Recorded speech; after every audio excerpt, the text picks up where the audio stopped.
In a week full of Coastal Division matchups, the Newport Gulls are back home to welcome in the Mystic Schooners for the third meeting of the NBIC Cup. Welcome into beautiful Cardines Field in Newport, Rhode Island. I'm Sam Reese, and a warm welcome into the Newport Gulls pregame show here on the Newport Gulls Broadcast Network. In an ever so competitive Coastal Division, Newport currently at 6-5 holds a half-game lead in a division with a lot of teams crammed together. It's a pivotal matchup early on in the regular season coming up between the Gulls and Schooners, and we've got a whole lot more coming up next on the Gulls pregame show. I won! That's a good play! Since 1974, the Rhode Island Lottery has paid over $57 billion in prizes and contributed over $8 billion to Rhode Island's general fund. Your Rhode Island Lottery, a good play for 50 years and counting. Welcome back into the Gulls pregame show. I'm now joined by the red-hot hitter that is Nolan Stevens. Nolan, you continued your hot streak this last week or so of NECBL play with a couple more hits yesterday on the Vineyard and a home run. Just what's been working for you lately at the plate? I think what's working for me is just confidence and being short to the ball, not trying to do too much. Your goal when you're going up to hit shouldn't be trying to hit a home run. I think it's just hitting the ball hard, and confidence plays a big role. Right, and you talk about confidence playing a big role. You're now in that leadoff spot. I have to think a spot that you'll likely stay in for a while, especially with Garrett's departure. So how have you sort of embraced now batting in that leadoff spot after being the number 2 hitter over the first couple of weeks of the season? Yeah, I was talking to Garrett actually, and he was telling me how, as I was talking to him, I was saying, what do you got to do as a leadoff? Like, what's your thought process going into it? Because I've never been a leadoff before. And he said, it's the spots where you need to make a statement. So for me, it's just making a statement and setting the tone for our team. So, hitting a ball hard, whether it's if you get out or you don't, if you put a ball in play and hit it really hard, it's kind of setting the tone for the rest of the game. So leadoff spot is a big factor to set the tone. Right, and now 11 games into the season, basically the entire roster here at this point with, guys over the last couple of weeks just filing in slowly but surely. How do you think at this stage, now a couple of weeks in, the camaraderie is with your teammates and how that chemistry is now a couple of weeks in? Oh, it's amazing. I feel like we're getting closer every single game, every single day. It's one big family. There's these guys who play for all different teams, and I don't really know them coming into here. So just making friends and family, honestly. So it's great. All right, thanks so much for the time, Nolan. That's Nolan Stevens, and we'll be back in a moment for more on the Gulls pregame show. Make sure to stick around. Welcome back into the Gulls pregame show. I'm Sam Reese, now joined by Andrew Duncan of Florida State. Andrew, it's great to be with you, and for you, you've settled in the last couple of days now into Newport, one of the later arrivals. So take me through, just experiencing the NCAA tournament there with Florida State, being with the team through the Supers, and then coming in here to Newport, settling in and meeting all the guys. Yeah, no, it's definitely a dream come true, being on the team your first year and be able to experience that kind of stuff, especially in our stadium, and the atmosphere is just you can't even compare it to anything else. It's just crazy. But coming here playing with the boys, they welcome me home. It's nice playing here, beautiful out. It's way different than Florida, that's for sure. Not even really sweating right now, but it's easy to go out here and just do your thing when you got boys behind you to make you laugh all day and have fun. So just come here and just swing it.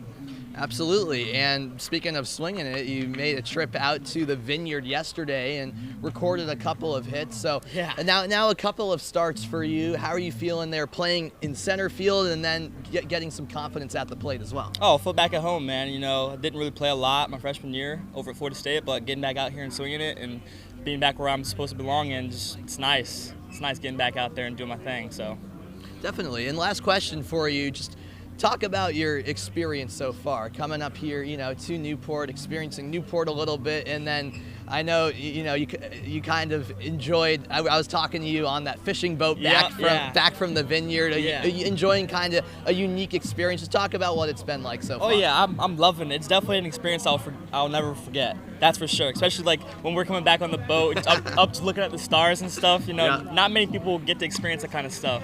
So it's been fun. Definitely been fun. All right, thanks so much for the time, Andrew. That's Andrew Duncan. You'll see him throughout the summer here at Cardines. We'll be back in a moment as the Newport Gulls pregame show rolls right along.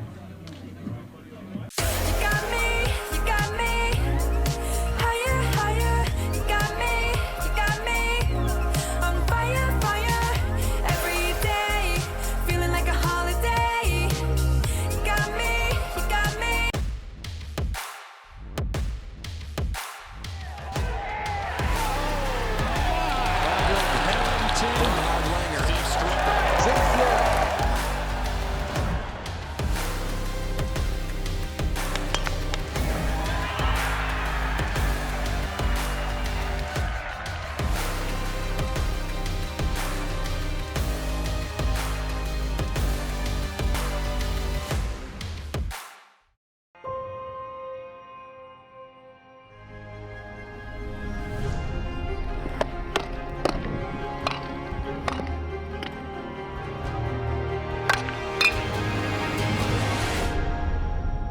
Newport Gulls pregame show. Brendan Locke standing alongside manager Mike Coombs. And Mike, a couple departures this week. Obviously, Garrett Staten, the most notable one, along with the 2 Navy players. How does that change kind of how your team is their outlook the rest of the summer?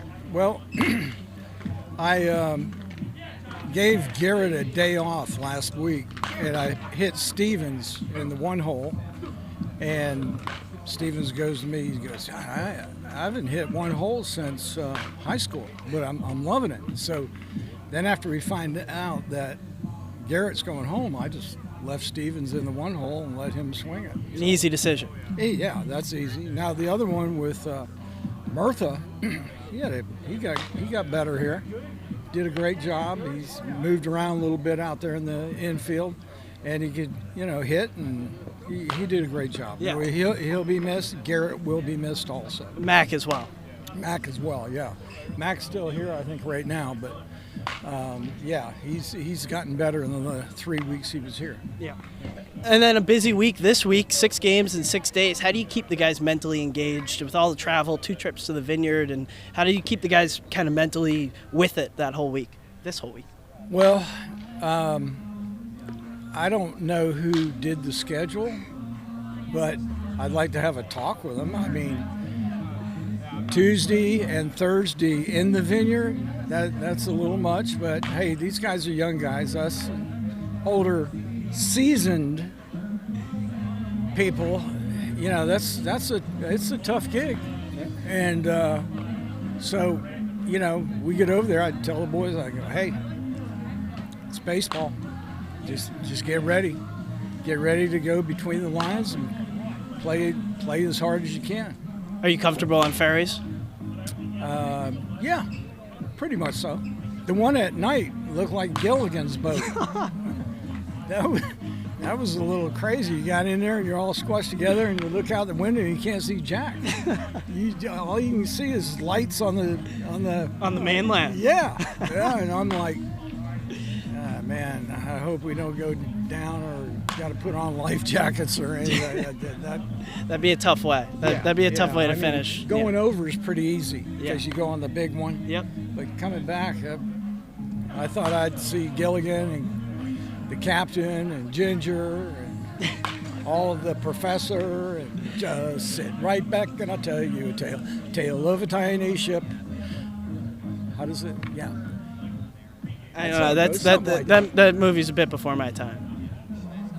Gilligan's. Really? Yeah, I was probably 10 when that was going on. Yeah, I've Gilligan's Island. Yeah. Yeah, my dad's talked about Gilligan's Island. And then how do we, kind of a slower start, win 5 in a row. Now we drop 2 in a row. How is that quantified, and how do you just make sure to find kind of a flat line that's always getting better? We're finding out who can do it and who can't do it, and what role each kid is going to be doing. And so last night we kind of found out that Pruitt is probably going to be our 5th or 6th starter. So he threw the ball very well. Conley came in and did too. Cavalli he struggled a little bit, kept the ball up, and gave up some runs. But he'll be back out there sooner or later. He'll get the ball. And then I was thinking about this on my drive in today. Out of all of the mascots in the NECBL, if there was a fight, where do you think the Gull would land?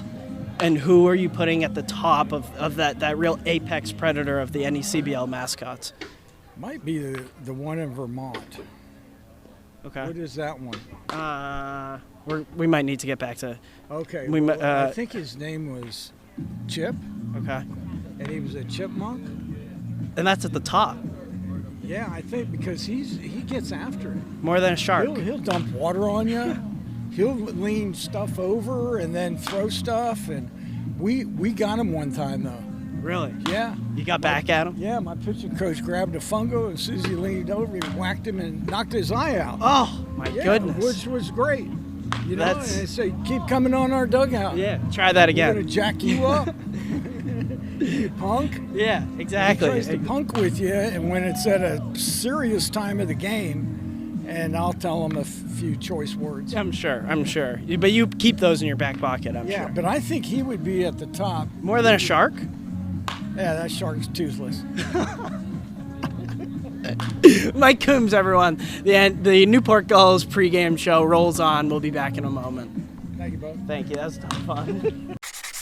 I won. That's a good play. Since 1974, the Rhode Island Lottery has paid over $57 billion in prizes and contributed over $8 billion to Rhode Island's general fund. Your Rhode Island Lottery, a good play for 50 years and counting.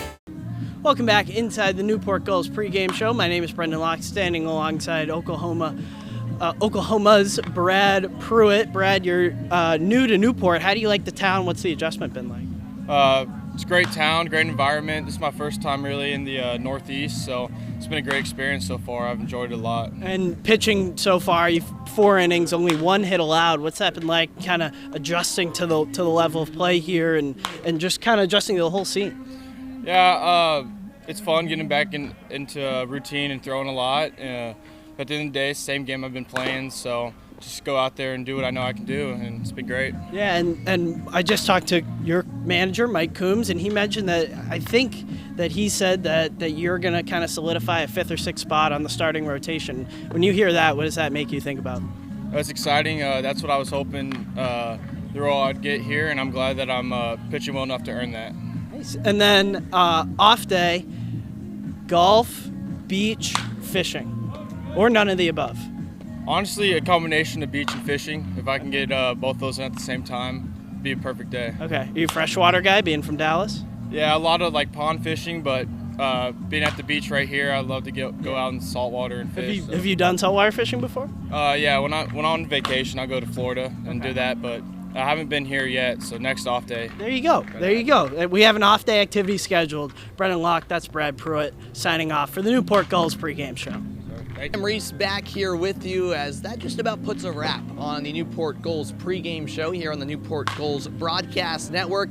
It's the Gulls and the Schooners in a Coastal Division Wednesday night showdown here at Cardines. And while that's a wrap on our pregame show, you can watch the game over on ESPN+. First pitch slated for 6:35 tonight. That'll do it. I'm Sam Reese saying thanks so much for tuning into our pregame show.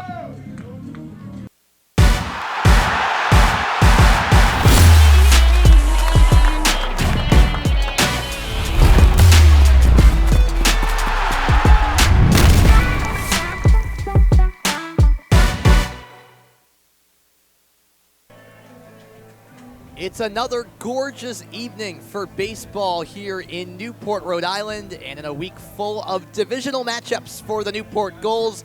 They're back at home to welcome in the Mystic Schooners. Welcome into Cardines Field. I'm Sam Reese. I'll have the call tonight alongside Brendan Locke and Mystic broadcaster Andrew Fiore. You just saw the records on your screen. Newport coming in at 6-5. Mystic 6-7, and Brendan, for the Gulls, it's been, they had that 5-game win streak, but a 2-game skid since then, an opportunity to bounce back today. It is. We spoke to coach or manager Mike Coombs pregame. He said we're still in the figuring out process of trying to exactly know what we have and where we want things, and sounds like he likes where his team is headed, but it's been an up and down start thus far. So Newport 2-0 so far this season against Mystic. The Schooners, as I mentioned, 1 game below 500, but only a game out of first place in a very competitive Coastal Division so far. It's been a bit of an up and down season to start for Mystic, Andrew. Oh, absolutely, Sam. Similarly to the Gulls, it's been up and down. Up until last night, they were trading off wins and losses every day. They're now on a 2-game losing streak. The hitting has been there. The relievers have been struggling. This would be a huge opportunity to get a first win against the Gulls this season. All right, for the 3rd time this season, it's Newport against Mystic. It's coming your way next on ESPN+. You won't want to miss it.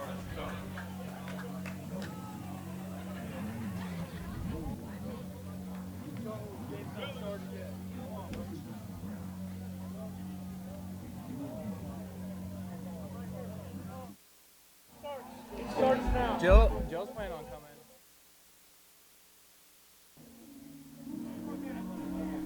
A great crowd on hand on this Wednesday night at Cardines Field. Another gorgeous night for baseball. Here in Newport, Rhode Island, we're just about ready to go as the throwdown is made, and we are moments away from first pitch. And Brendan, it's Cade Shatwell on the mound for Newport, making his third start of the season, and pretty good stats to back up his first 2 starts. He's been really reliable for the Gulls thus far, and it's been really impressive stuff. Obviously, 6 innings and 9 Ks in his last appearance, and it's been really good stuff from Shatwell thus far. So he faces Cody Miller. We'll get to the Mystic batting order in a moment. Miller, the leadoff hitter tonight for the Schooners, facing Cade Shatwell to get this one started. It's game number 12 of the season for Newport, and the first pitch lifted out to right field, and it clanks the Cardines Field scoreboard for strike 1.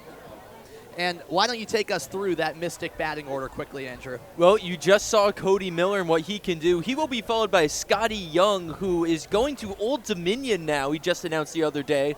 Anthony DePino batting third. Then it's Christian Scanlon, the cleanup hitter. Connor Grotejohann fifth. Mark Willie sixth. And the final 3 are Jack Goodman, Nick Solorzano, and Cheeky Dela Cruz. That pitch fouled off, so 0-2. Shatwell up in the count early, and in the last start for Cade Shatwell, that came exactly a week ago here against Martha's Vineyard. He went 6 innings, a solid performance where he only allowed 4 hits, 1 run, didn't walk anybody, and recorded 9 strikeouts. As the 1-1's on the way, and that just misses outside. Take us through that defensive alignment for Newport, Brendan. Well, we mentioned Shatwell on the bump. New addition, Greg Bozzo behind the dish, catching for Shatwell. Left to right across the infield, Dixon Williams, Randy Seymour, Luke Orban, and Matt Ossenfort. And then moving right to left in the outfield, Andrew Duncan, fan favorite, Nico Brini, and the hottest bat in the lineup, Nolan Stevens in left. Oh, yeah, and Cody Miller down looking on a strike 3 called. So Shatwell's command has been there so far in the early stages of this game as he now faces Scotty Young. Yeah, he just froze him on an upstairs pitch, off speed 78. And now it's Scotty Young, who's expecting to be attacked with fastballs up in the zone. That's been the plan against him so far, but he is prepared for it. A righty on lefty matchup, and time is called and granted to Scotty Young right before Shatwell was ready to begin the windup motion. Big kid, 6'6", 220. As Young awaits the first pitch, here it is, a fastball, ripped foul off to the left side. Young played for the Morehead City Marlins down in the Coastal Plain League last summer, .310 batting average. And the year before that, played in the Atlantic League for the Trenton Generals. So a player with plenty of summer ball experience, but first time here in the NECBL. The 0-1 offering, a heater, hit to the left side, diving effort, and neither Williams or Seymour can get there as it's scooped up by Stevens out in left. And finally thrown in. That's a single by Scotty Young for the first hit of tonight. 93 off the bat, 93 off the arm. And at the cage today, Young described the pitching battle as a chess match. He was expecting to be attacked with the fastballs, and he was ready for it. He called checkmate on that one, making contact, getting it through the hole, and starting the Schooners off with a hit. You know, it's funny that you mentioned that it was his first season in the NECBL. I was just about to say, 15 for 36, batting .416, so clearly not much of an adjustment. Oh, and look at this. There's confusion here because the runner has been called out, but the ball seemingly came out of the glove of the first baseman, Matt Ossenfort. Now the 3 umpires are going to gather and talk about this. Now, it seemed like the tag was there in time on Young, but in the same breath, Andrew, it looked in real time like the ball dropped out of the glove of Newport first baseman Matt Ossenfort, and there is the confirmation. So the original call overturned. Young is ruled safe at first. Yeah, you saw Coach Laura Leonetti immediately arguing the case. Now Newport's going to make their argument. And yes, it is manager Mike Coombs having a discussion with the home plate umpire. Hitting coach Ted Regan was also, giving the umpire a mouthful first. He decided that it was better for him to go back, and manager Mike Coombs just standing there shaking his head in disagreement as he walks back towards the Newport dugout. So some controversy in the very early going of this one.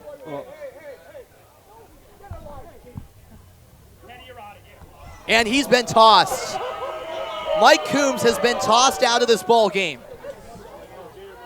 You have to wonder what he said to the umpire as they all converge now. Ted Regan, the hitting coach, is now giving the home plate umpire a mouthful. Mike Coombs has been ejected, and Ted Regan now has to be careful as well, as the crowd immediately responded with plenty of boos. And this is the first time Mike Coombs has been ejected this season, and it comes not even 1/3 of a half inning into this game. Coombs is still going after the behind-the-plate umpire. I believe I may have heard, Teddy, you're out of here, from the umpire. We'll have to check and see who stays in. Okay, so that's a good point, because we do need confirmation on that. I thought I heard the same thing too, but it was Coombs who came back out. So is it Ted Regan who's been tossed, or was it Mike Coombs? I think it's more likely to be Ted Regan. Okay. That's what I'd assume as well, judging off the reactions. And considering Coombs had already walked back into the dugout.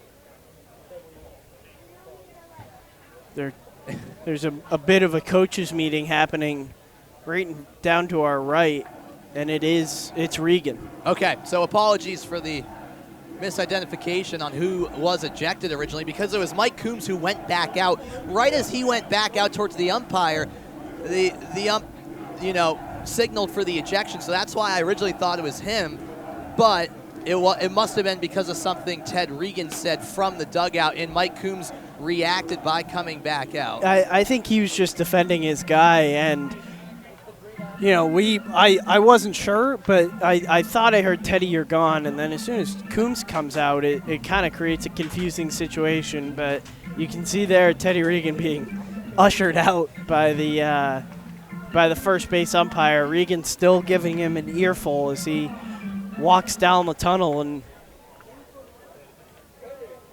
I mean, assuming it's the manager who gets ejected isn't the most unreasonable thing, because that's who it tends to be. He's talking to Dennis Long and Coach Phil Orby on the way out.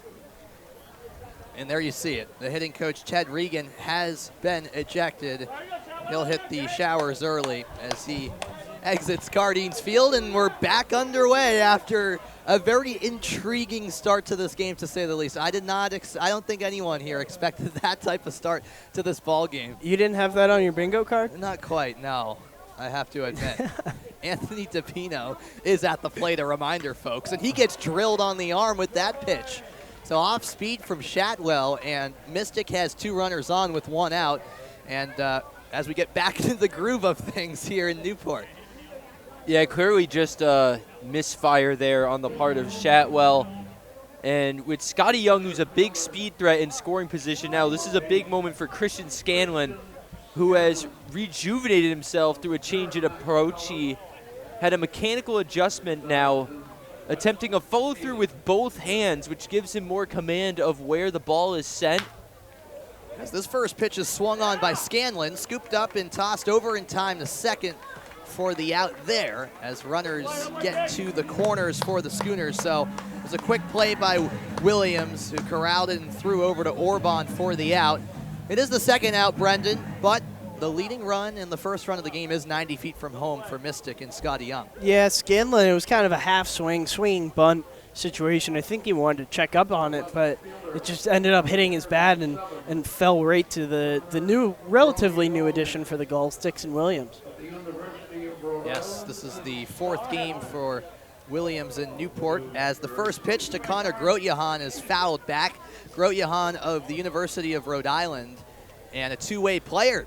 He can pitch, and he can also be quite an effective bat in the lineup. He's faced Newport twice already. He's actually headed to Rutgers this upcoming season. As that's down in the dirt, and evens up the count. So yes, after his first 2 years at Rhode Island, heading to Rutgers next year for his junior season. Interesting to watch Greg Bozzo here, obviously in a high-pressure situation with runners on the corners in his first game. First inning of his first game. Absolutely. 1-1 That shanked foul over to the right side, and Shatwell is one strike away from getting out of this inning unscathed. Both of Grote Johan's hits so far on the season came against Ocean State. Looking for a big moment here. Again, Young, a speed threat if the ball can get loose. You don't want to see them waste an opportunity like the last time they were here at Cardines. That was a big storyline in that game. Fastball, chopped foul. Grote Johan staying alive in a battle between him and Shatwell here in the first inning. There was a big storyline last night, too. They stranded 11 runners. They had the bases loaded twice. It was a similar story Yeah, for the Gulls against Gulls the left, Sharks. The Gulls left the bases loaded 3 times. Yes, including in the late innings. And that swung on and missed. The off-speed pitch fooled Grote Johan, and Shatwell leaves runners at first and third. No score, middle of the first. Back for more on ESPN Plus in a moment. Swing a little bit. All right, fellas, we're just getting started tonight. When you're hearing this music, you reach out around.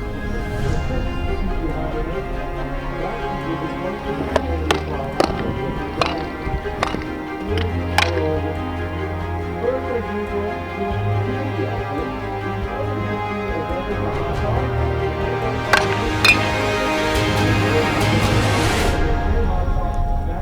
Home game, courtesy of Dr. Nathan Building.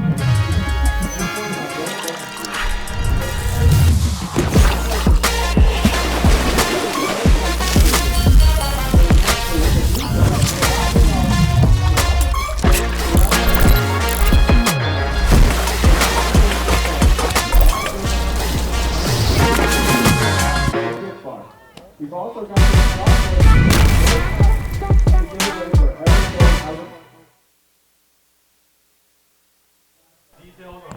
On to the bottom of the first inning we go here at Newport. No score between the Gulls and the Schooners. Alongside Brendan Locke and Andrew Fiore, I'm Sam Reese. Pleased to have your company tonight. And on the mound tonight for Mystic, Andrew, is Dan Driscoll, making his third start of the summer. Yeah, he's Connecticut through and through. He's out of Eastern Connecticut State now. He played for Mitchell before that, out of Waterford, Connecticut. And so far this season, he's got a 2.70 ERA in 2 appearances. Schooners winning both of those games. He pitched 5 innings in both. First was against North Adams, 1 run, 4 hits, 1 walk, 5 Ks. And then against Vermont on June 12th, 5 innings, 3 runs, 2 of them earned, 3 hits, 1 walk, 4 strikeouts. So he has had a great start to this season. And this is his first road outing, though, so we'll see how that affects things. Right. And then Nolan Stevens, no surprise, the leadoff hitter for Newport. He's been on an absolute tear. His batting average all the way up to 344 now. After the first week of the season, he was not even at 200. He didn't register a hit. Exactly. It took a while for him to get that first hit, but my goodness, he had back-to-back 3-hit performances and then 2 more hits last night, including a home run at the Vineyard. As the 1-0 is on the way to Stevens, and it's taken down by the shins for ball 2. Stevens on a 6-game hitting streak. As that one's chopped foul over towards the Newport dugout for the first strike. Driscoll, as I mentioned, Eastern Connecticut State. He's soaked in a lot from members of that team who won the national championship the year before. That includes Matt Malcolm of the Yukon Huskies. And that's fouled back for strike 2. Nolan Stevens, one of 4 Mississippi State players on this roster, started the season out in the 2-hole, now batting leadoff, and that might be, you know, his permanent role the rest of the summer. As earlier today, the Gulls found out Garrett Staten has departed the team because Alabama requested him, as the 2-2 is hit sky high out to deep left center field. Scanlon giving chase. It's towards the fence and caught by Grote Johan, the left fielder, who met Scanlon halfway, and good communication out there between the outfielders. Anytime it's off the bat of Stevens, it's promising. Take us through the rest of that lineup for Newport, Brendan. As we just saw, Nolan Stevens batting leadoff. Randy Seymour is in the 2-hole. Tyler Hare in the DH spot at 3. Luke Orban, Andrew Duncan, Matt Ossenfort in the middle, and the final 3 are Greg Bozzo, Dixon Williams, and as always in the 9-hole, the second leadoff man, Nico Brini. Oh yeah, Brini embraces that 9-hole spot as Randy Seymour is the one batting second tonight, as you mentioned. He tips that one into the mitt of the catcher, Solorzano. It's a 1-1 count to Seymour. He went 1 for 4 yesterday at the Vineyard. Just misses, 2-1 the count. Seymour started every game for Michigan State this past spring as he awaits the 2-1 pitch and gets a hold of this one. It's hit high in the air, deep left field. Groyahan ranging over, and a leaping catch is made right towards the fence. Groyahan makes an impressive play, had a lot of ground to cover, Andrew, and a couple of balls hit to the outfield have put Groyahan in action, and he's been up to the task. Yeah, and you talked about the dual threat of pitching and hitting. Typically he's been in the DH spot, but man, he has impressed with the glove today. He hasn't actually been out there fielding yet, and he is putting on a clinic out there. Well, that's a really nice play, especially because it's breezy out here at Cardines this afternoon. We were watching batting practice, and outfielders struggling to track it a little bit, just losing their footing with the occasional breeze, and that hasn't let up. And the flag in right center field is moving a little bit, and that's a difficult play for Groyoung. Yeah, and he only played 4 games in left field for Rhode Island this season, none in the field at all for Mystic so far. Sharp hit on the ground. De La Cruz is there, an easy throw to first for a 1-2-3 opening frame for Dan Driscoll on the mound. We played 1 in Newport, no score between these two Coastal Division rivals.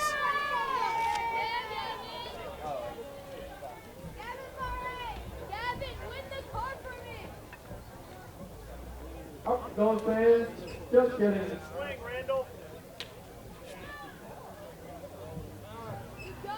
All right, well, we're going to set up for the first batch of card tests. Scott's got the winning raffle ticket. Oz, don't get started. So check your yellow ticket. Number is 686-707. Again, 686-707. Congratulations, you're going home $10 bar gift card. Meet me at the gate to claim your prize. But this is what we really come here for tonight. First four contestants, you try to win a brand new car.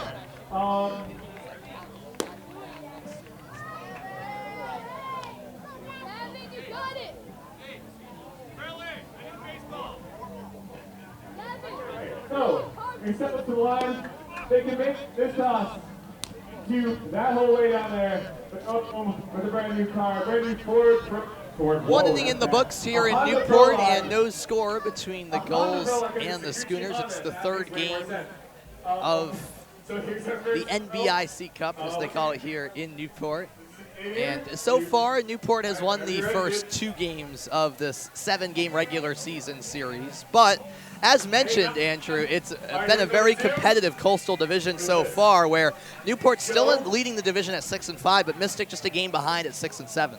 Well, my question about the NBIC Cup is there a trophy for it? And B, is it bigger than the one Newport's holding on to right now? I don't think any trophy could be bigger than the Fay Vincent Cup. I think the Fay Vincent Cup might actually be bigger than the Stanley Cup, and I'm not even exaggerating here. If you haven't seen it, it's pretty big. Oh, it's massive. It might weigh more than me. I'm not even kidding. I apologize for not remembering the name of who brought it out, but our opening day game, yes. I believe one of the players from last year's team, and he was struggling, brought out, and he lost it a couple of times.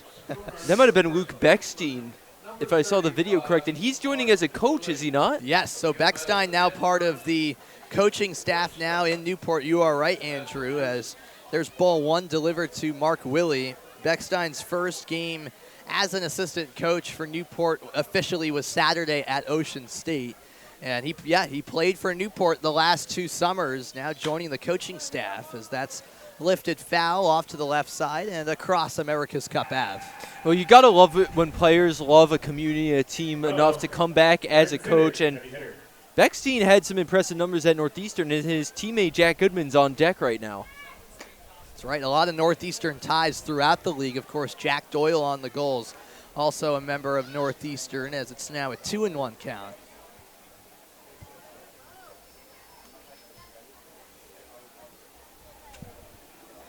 Fastball down low to make it 3-1. Goodman, a returner for the Schooners team, and he played regularly for Northeastern throughout the spring. Started 48 of the 50 games he played. Batted .320 for the Huskies.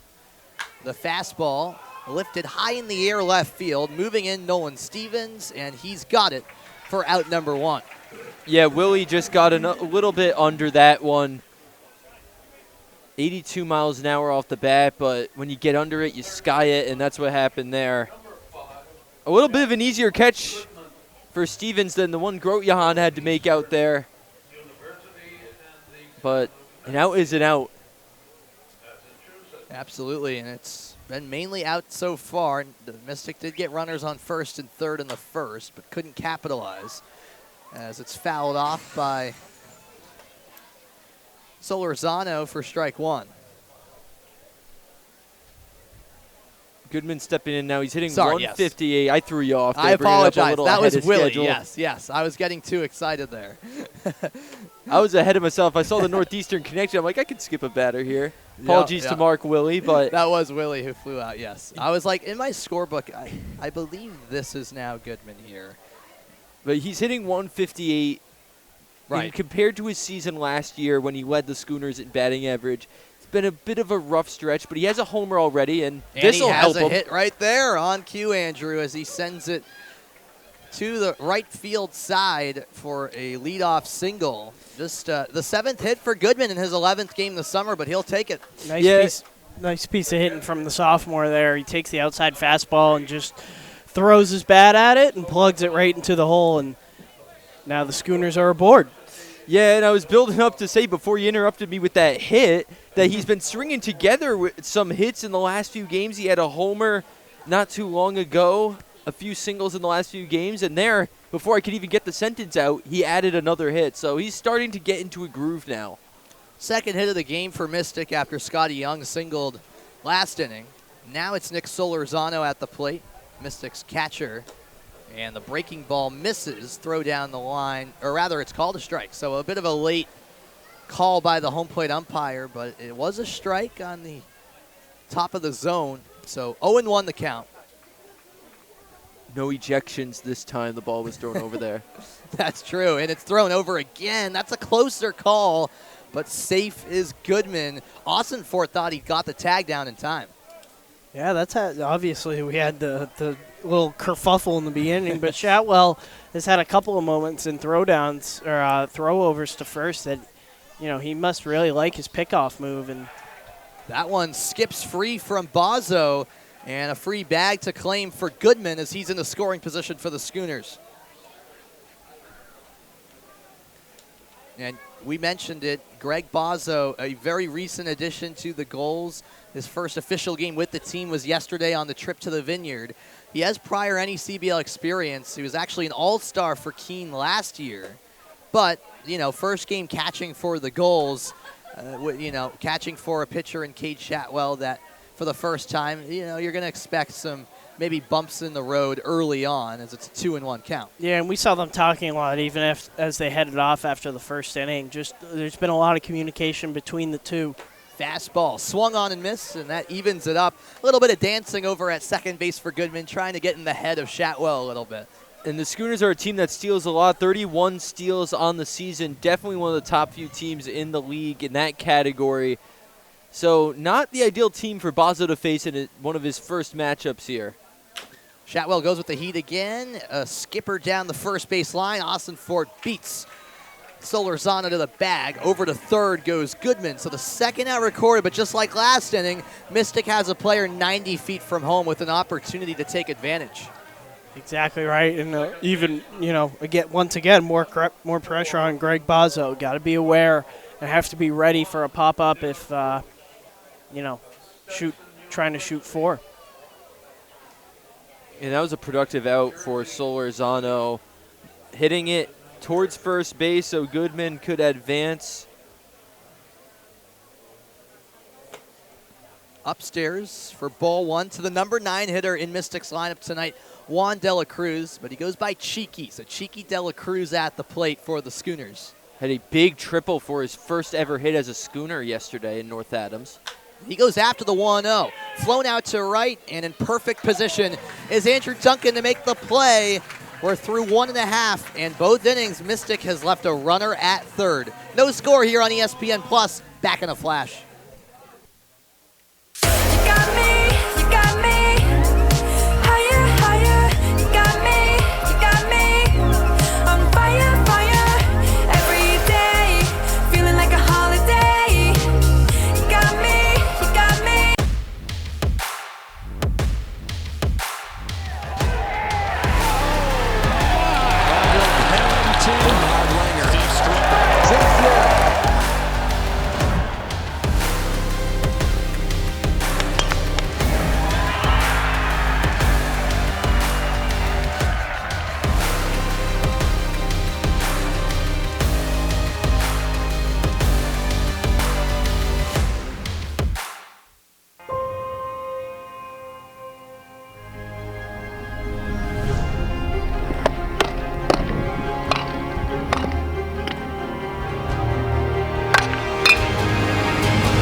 Back in Newport, it's been a heat wave across the New England region, but here along the water, really comfortable temperatures, it has to be said, here on this beautiful Wednesday night.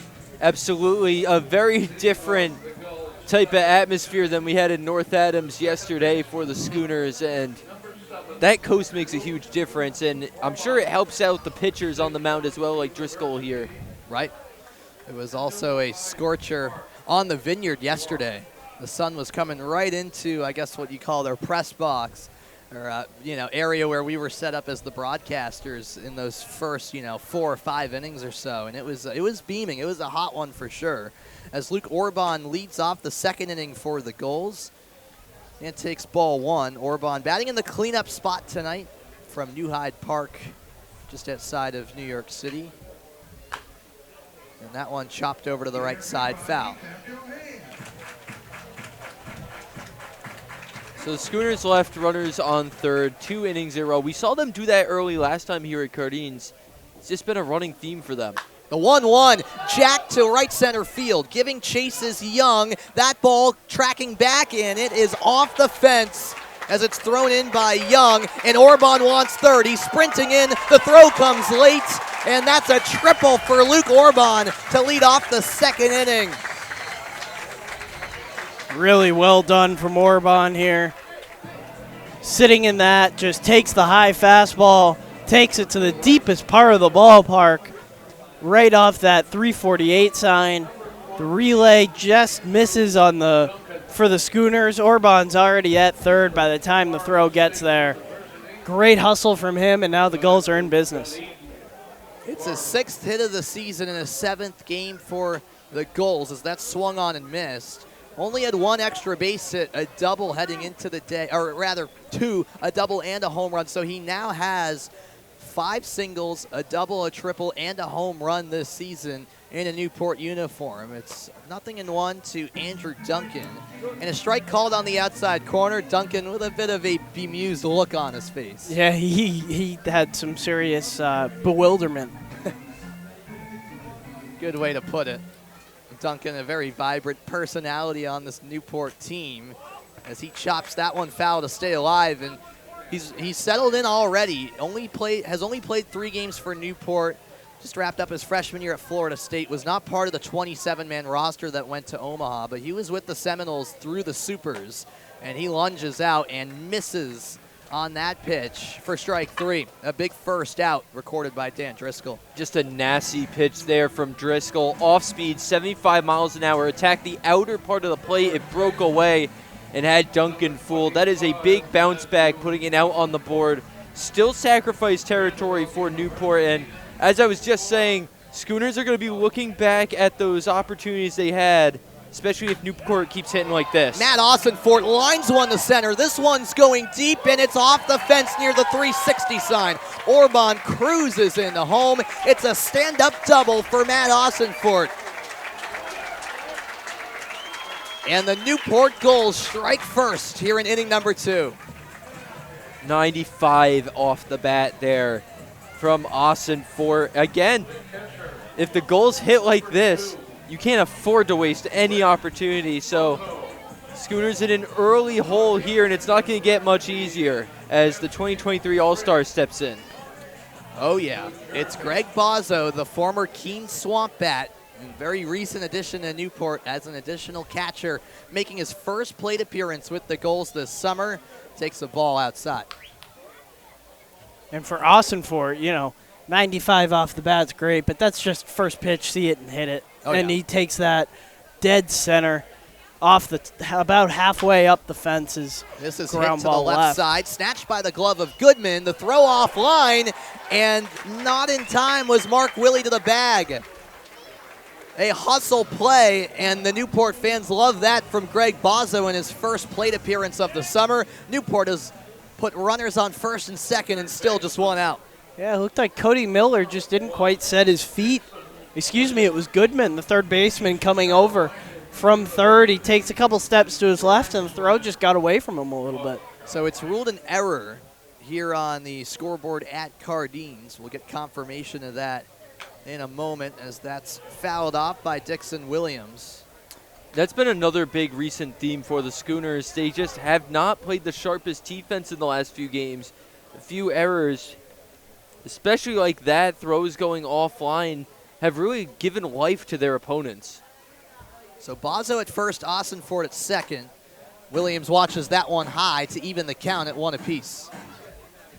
And this is where the Gulls really can take advantage because we've seen the depth in the lineup, obviously, with Nico Brini, and now we haven't seen a ton out of Dixon Williams, but the East Carolina product coming off a really nice year for the Pirates. And, if that's more depth in the lineup, sitting in that 8-hole with Brini, that's a dangerous spot. Oh, yeah, Williams just missed one game all season for East Carolina. 62 games played, 60 of which he started. He gets a hold of this one as it's popped and caught by the second baseman, Dela Cruz. A leaping grab for out number 2. The runners stay put. Yeah, it's just an off-speed pitch, and Williams a tad early on it, and he got underneath it, but that sends up Nico Brini, the center fielder for Newport. A fan favorite around here, one of the 5 Gulls returners from last year's championship-winning squad. Brini with a good take on the first pitch. It's inside for ball 1. He got the day off yesterday on the Vineyard. Back in action today. And that was the first game, actually, last night that he hasn't played in this season. Right down Broadway from Driscoll. That evens it up at 1-1. Driscoll's looked good thus far. Really efficient stuff, and despite the 2 long balls that kind of took him deep, but he's come back and responded nicely. Obviously, the throwing error is a tough break. 1-1 pitch, well outside. Yeah, I think efficient is a great word to describe him. He's not this high-velocity guy. You're going to see him hover in the 70s and 80s, but he has a resiliency to him, and I think that's been a big reason why they've come out on top in both of his starts so far. And another pitch that lands outside the zone. So Brini just being patient here in the batter's box, and it's a hitter's count at 3-1. Yeah, potential moment in this game with 2 on, 2 out. Driscoll versus Brini. Here it comes. And that time, it's perfectly located for strike 2. First full count of the night.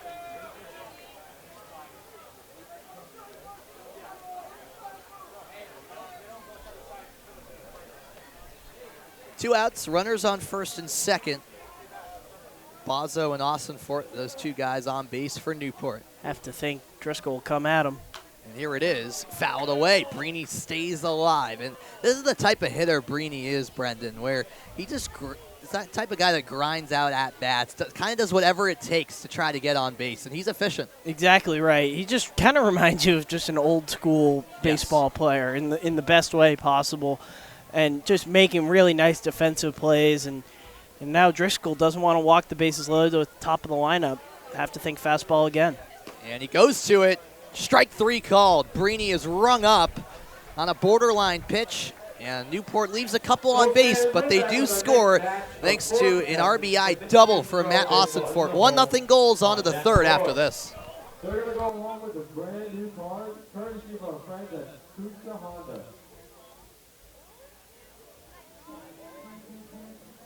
Again, thanks again to Honda for sponsoring. Do that.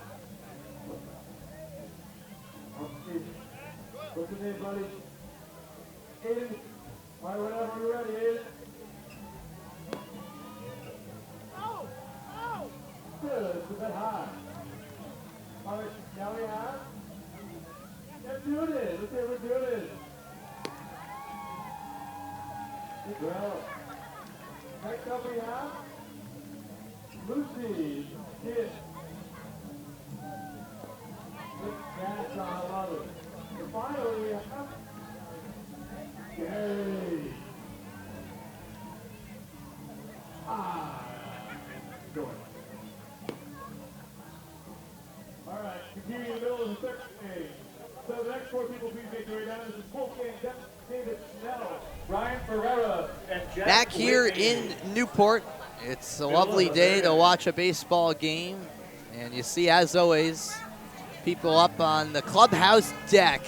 It's got to be just a fantastic spot. I say it every game, but it would really be cool to experience a game from that perspective. Sold out for the year. I just saw on the Yeah, website. I saw that too. Dugout is sold out for the year. It's a hot commodity. Well, that used to be the Mudville Pub, and I know I'm trying to see if they still have it. They had a bar on the field, and I think I can kind of see somebody's legs sticking out there, so I believe they still have it on the lower level of what is now the clubhouse. Really cool addition to this park. Oh, yeah. First pitch swinging goes Cody Miller. It's a tough play to make, but Seymour makes it look easy.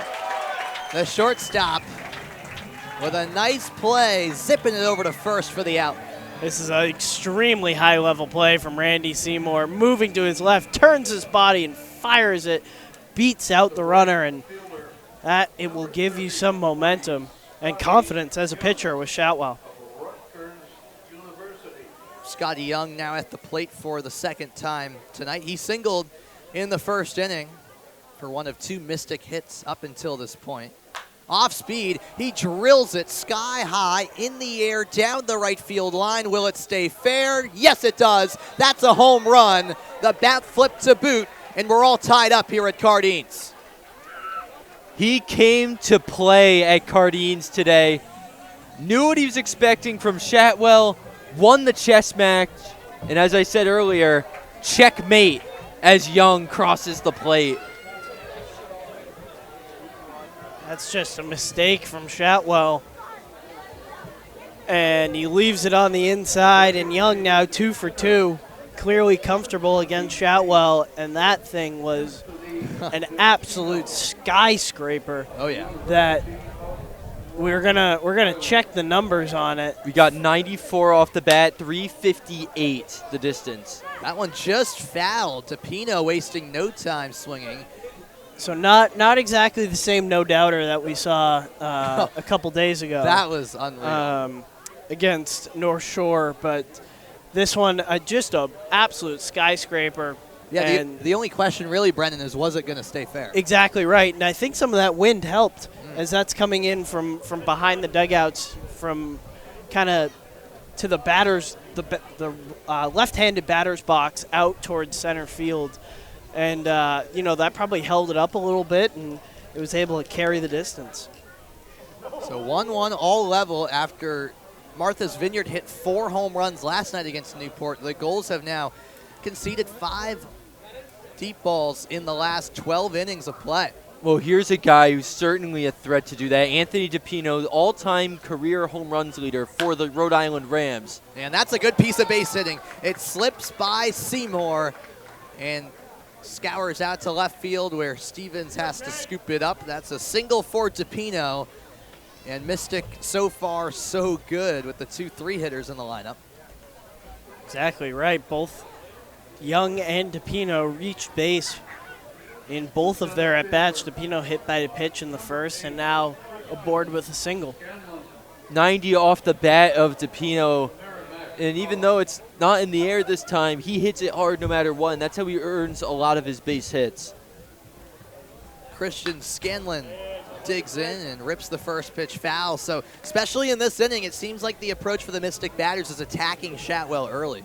They're coming at him early and often. A lot of first pitch swings from the Schooners thus far. And the top of the order has done a lot of damage as they are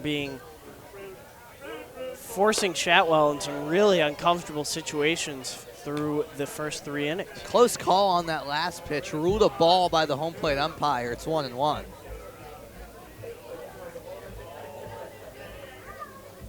All level here in the top of the 3rd inning at Cardines. He goes with the heat down low. Good take from Scanlon.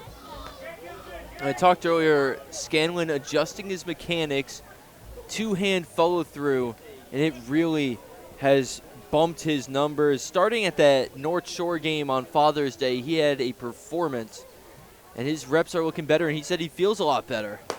Swing and a miss, and there's strike 2. Shotwell looking for his first strikeout since the first inning. That's a nice comeback pitch at 92 down low as Scanlon can't catch up to it. A glance over to first from the righty Cade Shotwell. He's ready to deal. Got him. Tipped into the mid of Bozzo, the heater for strike 3 by Cade Shotwell for out number 2. Despite Scanlon being choked up, look at that, about 1/4 of an inch on the bat, trying to shorten his swing to catch up with the heat, unable to do it, and now Shotwell has the third strikeout of the game. Connor Grotjahan now digs in, middle of the Mystic lineup. And the fastball again from Shotwell, this time misses down low. And until Scanlon just struck out, Grotjahan was the most recent strikeout victim of Cade Shotwell's. He had 2 in the first, and then this was his first since then. This one skips free from Bozzo. He's got to chase it down to the left side of the backstop. And over to second goes Anthony DePino. Yeah, that one's certainly not on Bozzo, as that will get credited a wild pitch, I would imagine, as that bounced practically on the grass before the plate. Now this duo out of URI this past season, Grotjahan and DePino, certainly have been in this situation before. One of them on base, one of them needs to knock the other in. We'll see if they can get something going with 2 outs after they stranded runners on the last 2 innings. And that's dribbled foul down the third base line. This is a big moment here for Shotwell. We've seen a lot of reliable performances out of the Gulls starting pitching, but we've needed to see the Gulls starting pitchers go really deep because the Gulls bullpen has had their struggles, and already up to 45 pitches through 3 innings, they need Shotwell to have a in-depth, bit of a non-committal swing, and Shotwell is onto it right away. He flips to first, and that will end the inning. So you listen to your orders, Brendan, as we go on to the bottom of the 3rd. Mystic has tied it up 1 apiece here on ESPN+. In the Eisenberg School of Management, we really value experiential learning. By the end of their time here, the students have a portfolio that they can go out with and say, here's what I've done. Here's the clients that I've already worked for. Our alumni are in constant engagement with our program, providing career guidance, insights, so all of our students are able to take advantage of an unparalleled alumni network before and after they graduate. Your involvement with the school doesn't end when you graduate. We have a lot of UMass Amherst alums at Gillette Stadium. We know the type of employee we're going to get when we hire someone who's graduated from this program.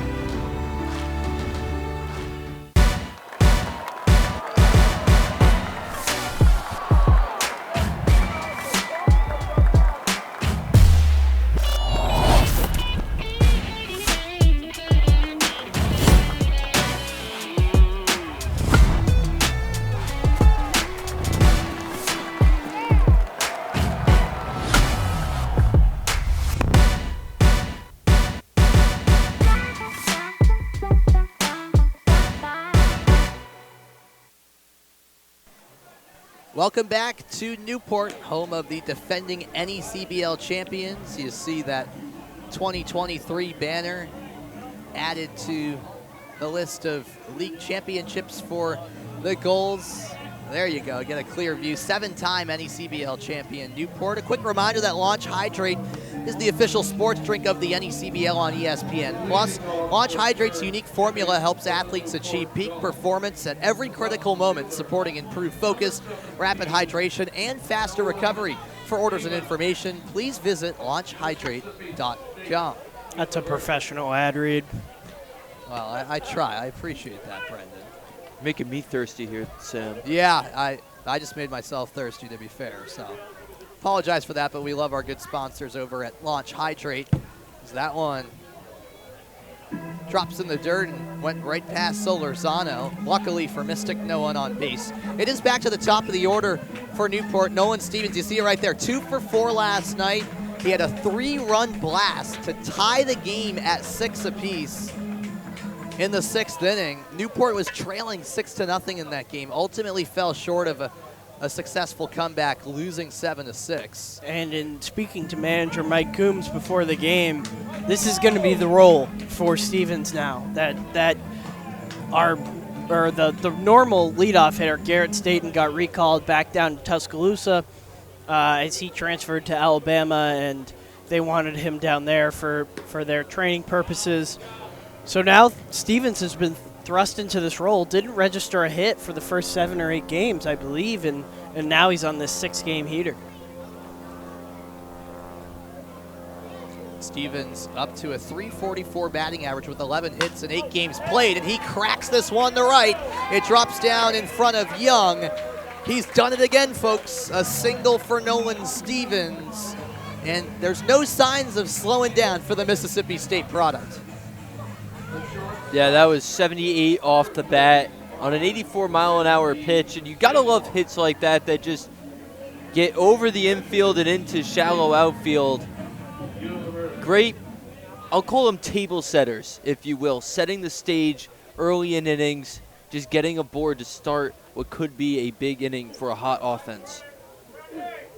Randy Seymour at the plate. Newport's top of the order, trying to do some damage here.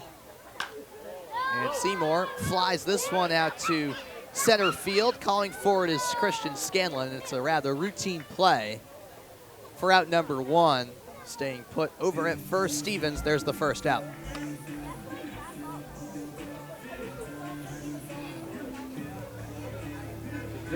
That brings up tonight's designated hitter, Tyler Hare, coming off a standout season at Wofford in which he led the team with 16 home runs. Goes chasing at that low pitch for strike 1. Still no home runs through 6 games played for Hare. Feels like he's due for one sooner rather than later after the summer he had last year here in Newport as well, where he was tied for the league lead with 10 of them. A good eye there. It's even at 1-1 with 1 out. Yeah, he's a big reason that banner they showed earlier is up there. Major contributor to that championship team. The first for them in 9 years. Yeah. Swing and a miss. 1-2. Newport has the most NECBL titles with 7, but you're right. It was, a long time coming for the Gulls in terms of the gap between their title before that, waiting on that 2023 championship that they won with a championship series sweep of Bristol. It's now a 1-2 count. The division runs through Cardines. Yeah, that's what they say, right? And it's shaping up to be a very intriguing Coastal division here with 4 teams right now. 4 out of the 5 teams in the division separated by just 1 game as things stand heading into the night. And all it takes is just getting hot at the right time. Look at Ocean State right now. They just crept up in the standings, and then with a month to go, anybody can really do it. You look at Mystic, they should have a few more wins than they do. This is hit hard, but snatched by Willie. Throw to second in time. Back to first it comes. That's a double play. 3-4, back to 3 to end the inning. 3 innings played here at Cardines. It's 1-1 on ESPN+.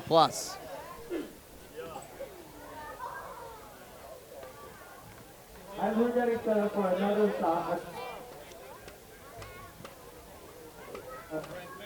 a raffle ticket here, and we'll be going home with a gift card in our restaurant.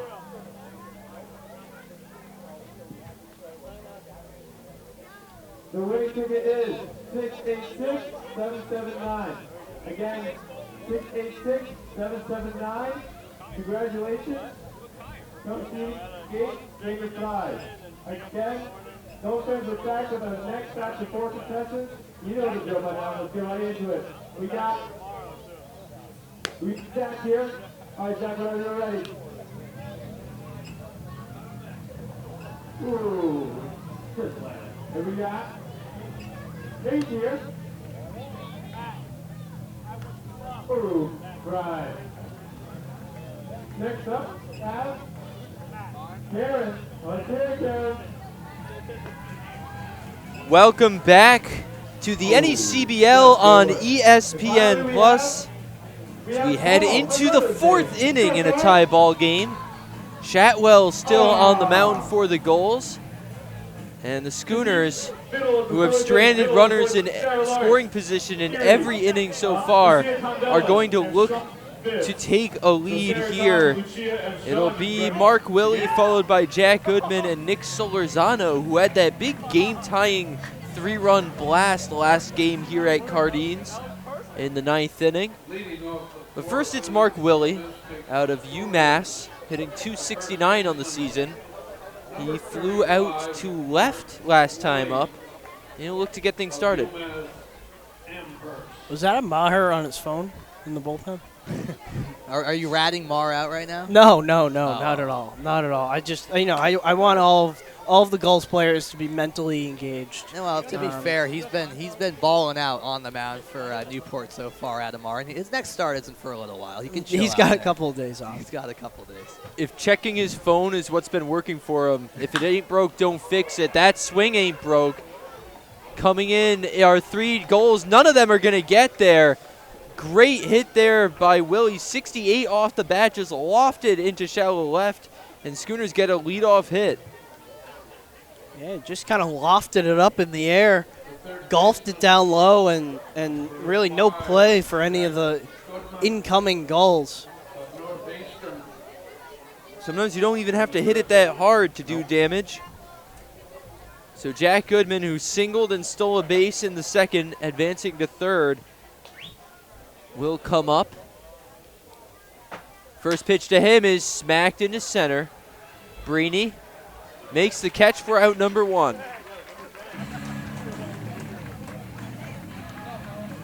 And that's been a theme with Mystic batters being a bit aggressive against Chatwell and going at him, especially on that first pitch. And decent contact off the bat from Goodman. It was just unfortunately hit basically right at Breeny for a rather routine play by the center fielder. So up steps Solorzano. We talked about his clutch hit in the first game of this NBIC Cup here at Cardines. He has 3 hits on the season, 2 of them home runs, 8 runs batted in. First pitch to the Seawolf is smacked. There's that first pitch approach again, but this time it's Orban to Seymour to Asimfort to retire the side. So the double play gets Chatwell out of the inning. 1 hit, no runs, none stranded for the Schooners. Heading to the bottom of the 4th. Tie game still on ESPN Plus.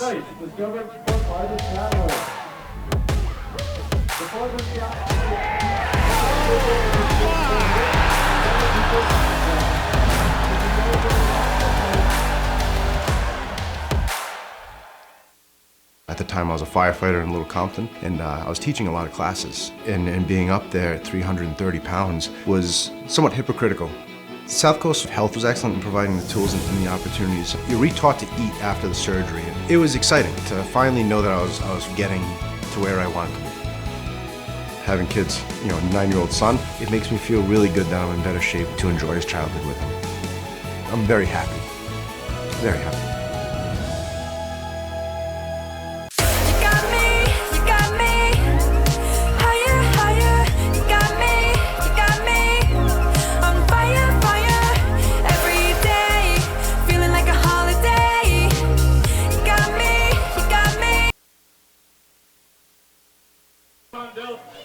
Back here on ESPN Plus from Cardines Field, Dan Driscoll still on the mound for the Schooners. 1-1 ball game here, heading to the bottom of the fourth.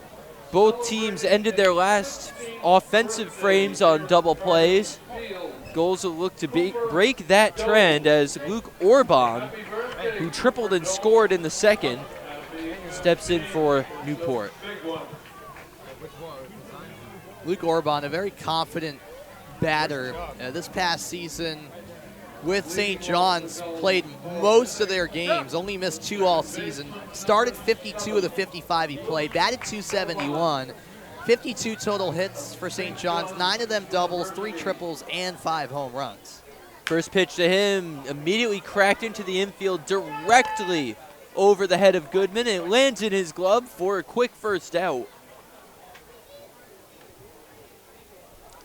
First pitch swinging has been the theme of the game thus far. And obviously, it's strikes and gutters sometimes. If you kind of come up with the mentality of first pitch swinging, you can kind of make yourself look like a fool swinging at something in the dirt, but easy to take advantage if you catch a pitcher napping. It's a sword that you can live by or die by, as the 1-0 pitch laid off 2-0. Duncan just signaled slider back to his dugout. Big swing and a miss there on a slider low. So 2-1. That was his first swing of the at-bat, pretty late by the standards of this game. Here comes the 2-1. He's going to swing and make contact, but it's going to go directly to Young, who backs up and makes the grab, out number 2. Well, this is the ideal inning so far for Dan Driscoll. You got a first pitch swing from Orban where he popped out and then retires Duncan with ease. It doesn't matter if you're not, striking out a ton of guys. Even if you're getting outs via contact, that gets the job done, especially if you're working quickly like Driscoll has been. Efficient, as Brendan put it. He's about to throw his 50th pitch, and that is swung at and missed in the dirt. 74 from Driscoll, strike 1. Austin Ford 6'4", 34 on the season, good for a 176 average. Driscoll deals in the dirt, but no chase this time, 1-1.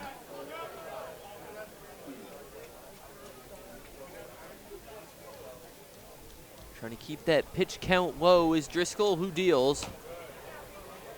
Missing that corner, so the plan is clearly try to get him to chase away. Yep. Worked on one of the pitches, but back-to-back balls now. We'll see if he tries to get something a little more in the zone this time.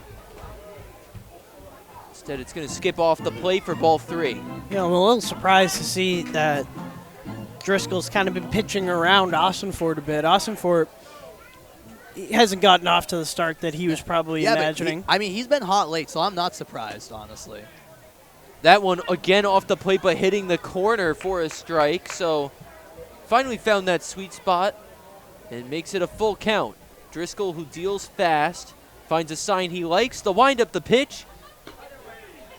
Hits the corner. Driscoll. Van Gogh-esque painting of the corners in this frame. 1, 2, 3, go. The Gulls through 4, still tied on ESPN+. Gulls fans forward for designated way to second base. I have Will King and Judith on the field with me for the Chris Electric base race. Ready to go at home plate. Wants to make it back to home win. Oh, and please do not tackle belly at second. All right, Gulls fans, come down with me. 3, 2, 1, go! Going for the hot start. Good, you good, good, you good.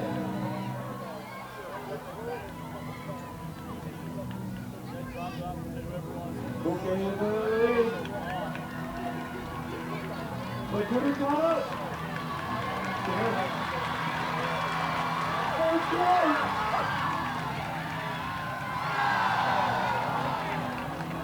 So we put a smile on our hands, table. Congratulations to both going home with the t-shirt sponsored by Chris. an entertaining break here at Cardines Field. Some wackiness on the field here in Newport. We just had a tie, Andrew. A tie in the race here on the infield is what you missed during that break. Don't forget about the famous gully race that's coming. I believe that comes at the end of the 6th inning. Always entertaining. We'll have to give the fans a posthumous description of that. So a tie between innings. It's tied in the ball game as well. 1-1 still your score here, as both pitchers have really settled in. Chatwell still on the mound for the Gulls. He's allowed 5 hits but 3 strikeouts, 1 earned run. The home run by Scotty Young back in the 3rd inning. And he's due up again in this inning. It's Dela Cruz, Miller, then Young. The order expected for the Schooners, and Cheeky Dela Cruz will step in now out of Stetson University, where he hit 143. He came in as a pinch runner sometimes. A transfer out of the University of Virginia, but never saw action there. Stetson, a team who also just made the NCAA tournament as well. I mean, let's pause here. Cheeky De La Cruz. Great name. Come on. That's cheating. He is on the all-name team, which we will be releasing. Whoa. Luckily, no one on base. But we'll get started on the all-name team shortly. The all-name team, I love it. Yep. Kind of like the all hockey hair team, Minnesota. If you guys have seen that. Yeah. It only took to the top of the 5th inning for me to bring up hockey. The all-name team will certainly be something to behold. I think you got to wait till the end of the season to get all the guys in there, as Cheeky's going to chop one into the glove of Orban, who throws to first in time for the first out.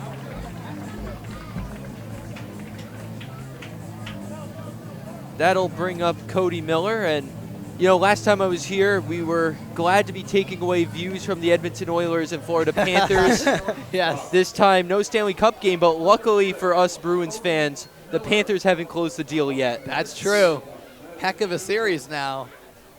Watch out. Game 5 was one of the best hockey games I've ever seen in my life. That's not hyperbole. Chatwell hits the upstairs inside corner there. I've been a little more focused on the other championship series that just concluded. Oh, yeah. Celtics taking home their 18th championship. First since 2008, as the 0-1 is swung on and missed. And it's similar to what we were talking about with the Gulls, you know. The Gulls won in clusters, then went a while without winning one, and they were finally able to bring one back. Celtics now 2 banners since 1986, and most of those were clumped in a stretch of time. It's nice for both teams to add some recent banners, as that one was chop foul back to the net. Thank goodness for Netting Pros, the official netting partner of the NECBL, which helps that out. Was smooth. Oh, it's a game. You got to make a game out of it. They help ballparks such as the best one in baseball, Citi Field, and the home of the worst team in baseball, Truist Field. No bias there from this New York Mets fan. And as well as a lot of collegiate facilities throughout the countries, including Florida, North Carolina, Binghamton, Texas, and many more. From design to fabrication to installation, Netting Pros is improving programs one facility at a time. As Bazo is trying to improve the performance from Chatwell, one mound visit at a time. He wraps that one up. You think City's the best field in best ballpark in America? No bias here whatsoever. Yes. As that one is in for strike 3, looking some filth, 95 miles an hour. All Miller could do was watch. Well, we were talking about the Game 5 between the Panthers and Oilers a moment ago, and I was on the Steamship Authority ferry while tuning into Game 5, and we want to remind you that whether you're an island resident or planning a summer getaway, the fastest way to get to the Cape and Islands is by taking the New England's League preferred partner, the Steamship Authority Ferry. Visit steamshipauthority.com for more information. Very smoothly done there. Talking about those 2 championship series. And for the Celtics, as a fan, I bought a championship cap, but I'm already bemoaning the fact that it is not a Zephyr cap, as Scotty Young fouls that one off. Zephyr is the official cap of the New England League, and they channel the same creativity and craftsmanship for over 800. Every time I see this, I think it's a typo. 800 colleges. That cannot be real. Zephyr is covering the map. They channel that energy and creativity into custom hats for all types of pro sports teams, clothing brands, and companies everywhere. Be sure to pick up your Newport Gulls and Mystic Schooners on-field caps today. As the count is now 1-2 to Young, who will be wearing an Old Dominion Zephyr cap as he's transferring from Rutgers. This is disgusting. You guys should be ashamed of yourselves. The rare triple bang of ad reads. That was quite something. That's really low that you guys have sold yourself out like that. Well, we love our sponsors, Brendan. Massive support. Hey, of man. our sponsors. When I'm not wearing a suit here for ESPN Plus, I rock that Zephyr cap on the air. Oh, yeah. It's genuine here, and we really do appreciate the help that Netting Pros offers by protecting us here. And Bruce Bolt providing us with those home runs. We wouldn't be anywhere without all these sponsors, you know? No. Steamship Authority literally keeps 2 Vineyard times in the in lead. 3 days. 1-2 is swung on and missed, so back-to-back strikeouts for Shatwell. Retire the side. 1-2-3 go. The Schooners still tied at 1 here halfway through the 5th.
Back here on ESPN Plus, the Gulls look to get started here in the bottom of the 5th. They will try to break this 1-1 deadlock here at Cardines Field.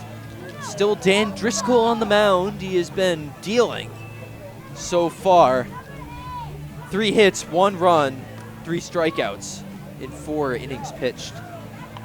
Yeah, it seems like a game right now, Brendan, where both starters are pretty comfortable so far at this stage of the game. Now, that can always change in a short notice, but now that we're passing the midway mark, you see actually Newport manager Mike Coombs walking out all the way out to the Newport bullpen. So we'll see how much longer Kate Shatwell goes, but so far, Dan Driscoll, I have to think, is on pace to at least pitch 6 here if he keeps this up. Well, you think so, and that's kind of the target number for these starting pitchers, to try to go as deep as possible. We're also approaching that dreaded 3rd time through the order that we hear so much about in kind of in the professional ranks more than something like this, but the numbers take a significant spike in favor of the batters 3rd time through the order, as 7, 8, 9 due up for the Gulls, but top of the order coming shortly. And it's big for the Schooners because their middle relievers have been extra strained recently, as that one skips away. And Schooners they're hovering around the middle of the pack in pitching stats, and their starters have been phenomenal. There's been some bullpen struggles, so it's huge if Driscoll can go a few innings deep into this one, going at the rate that he's been at. And I think, honestly, Newport's in a very similar spot where the starters have been pretty reliable throughout the season. And don't get me wrong, some bullpen arms have been very good for Newport, but overall, there have been some bumps in the road with that bullpen. So the longer Shatwell can go, the better. That one chopped to Dela Cruz, is going to throw on to first in time for the first out, so that'll help that pitch count and bring up Dixon Williams, who lined to Dela Cruz last time up in the 2nd.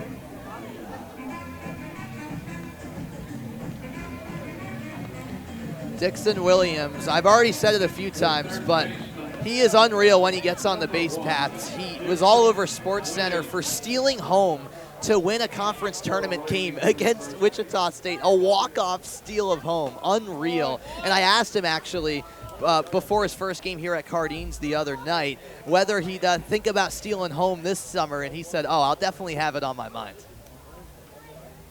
1-0 outside. I had no idea that was him. I saw that.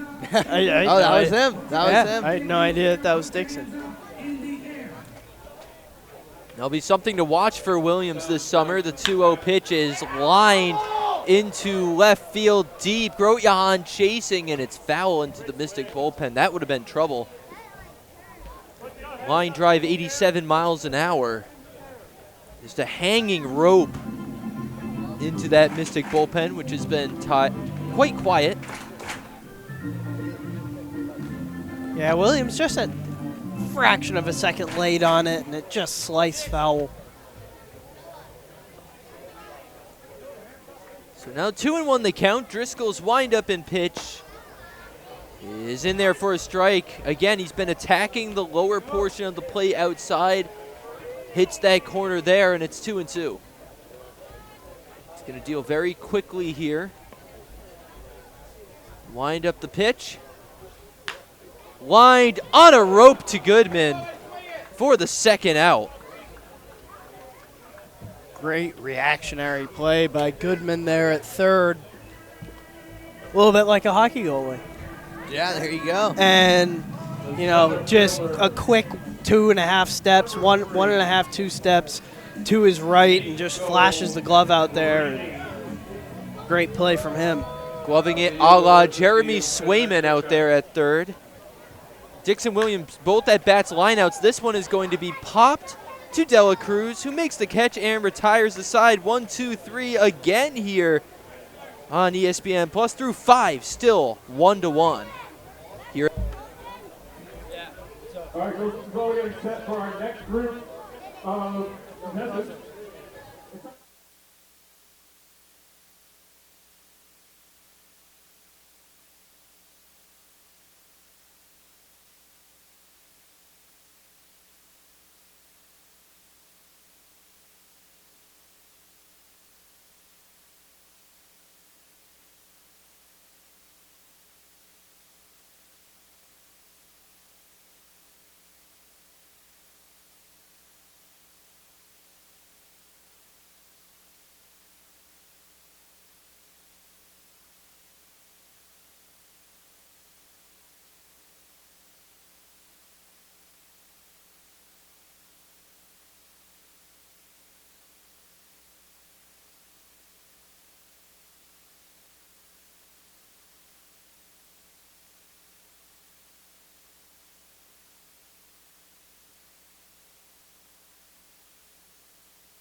Fans have been watching a tight one here at Cardines Field above the concession stand. It's 1-1 entering the 6th inning. Still Shatwell on the mound for the Gulls. He will get ready to face Anthony DePino, the Don of Dingers, who has been on a hot stretch. He's hitting .308 on the season. He had 2 home runs in Saturday's contest at the Vineyard. He followed that up with a big RBI double against North Shore on Father's Day, and he has been performing in droves these last few games. And so far he has reached twice. And for Shatwell, he's retired the last 5 batters, so he's been in a groove as well. So going up against a very capable hitter in DePino, who singled in the last time up in the 3rd. It'll be an interesting matchup to kick off the 6th. First pitch laid off, but it's called a strike. So 2 hot players here. Unstoppable force versus immovable object. 0-1, laid off this time in the dirt for ball 1. We talked a lot about that first pitch approach, and DePino not swinging on those first 2 pitches. Next one already coming from Shatwell, who deals. That one looped upstairs, 2-1. Yeah, important inning here for Shatwell. Obviously, the Gulls' bats have fallen silent a little bit here, but just letting his team kind of hang around, trusting his defense. as that one caught DePino inside. Definitely hit him. You saw the reaction there. Second hit by pitch of this one. This one a little more painful than the first. Yeah, just clipping him in the hands there. He yelled when he got hit, but a runner aboard, Christian Scanlon stepping in, but first DePino going to talk to the umpire. He's got a smile on his face with Coach Laura Leonetti. He's good to go, staying there on the base pad, so you're glad it wasn't anything, just a bit of something to shake off there for DePino. I think it was more of a shock factor, too, in the moment where DePino was not expecting that type of pitch that was on the inside because he was getting ready to swing, actually, before holding up, and all of a sudden that ball was up and in and catching him on the arm just like that. And, it's as much as we, look at the stats and how fast those pitches are coming at you, you don't truly realize how fast that ball's coming at you until you're there in the batter's box. 93 miles an hour. DePino goes. Scanlon smacks one shallow right center. Coming in, Brini makes the catch, and retreating is DePino as there's a first out on the board. I think that was a scary moment there for Shatwell, as he didn't like what he saw. I think he kind of got nervous as that kind of skied towards the towards that shallow part of right center field, but obviously not much of an issue there for Brini. So Connor Grotjahan steps up now. See if DePino goes again. He's going to stay put now as that one, a rifle shot, 92-mile-an-hour pitch from Shatwell, misses the mark. 1-0. Shatwell knows DePino might go. Not the biggest leadoff first.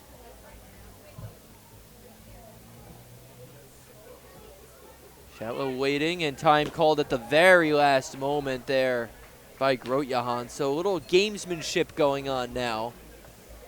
Now you'll see tempo played with, a bit of mind games going on, and this is where things will get interesting. Fast delivery now, swing and a miss on a pitch low and away, off speed from Shatwell, 1-1. It's almost like that motivated Shatwell to, for sure, get a swing and miss from Grotjahan. Throw back, DePino falls, but no, they say they got him. DePino in disbelief there, but the pickoff, an effective one for Shatwell, putting a second out on the board. Shatwell clearly very confident in his move. He's thrown over to first a handful of times, and it's been close calls, and he finally gets one. Catches DePino napping, and now he's got a clean slate to work with. Breaking pitch low, gets him chasing, so 1-2 now with 2 outs on the board. Shatwell, a big pickoff to get out of a jam, and now he's a pitch away from ending the inning.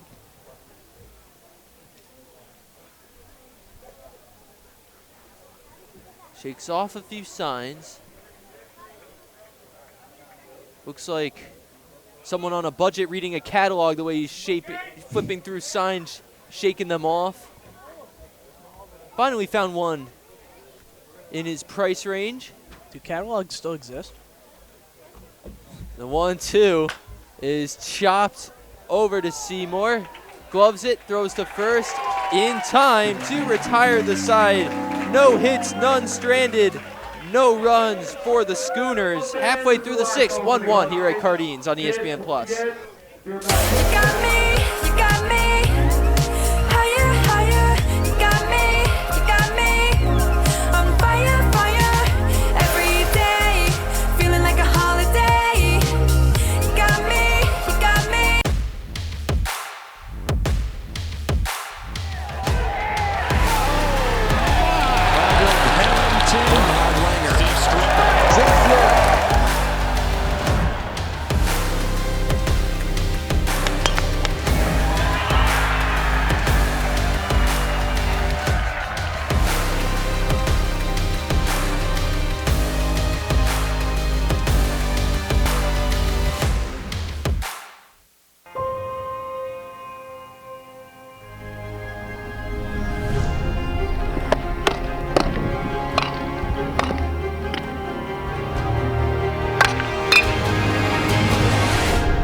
Back here on ESPN Plus, gorgeous night in Newport as always.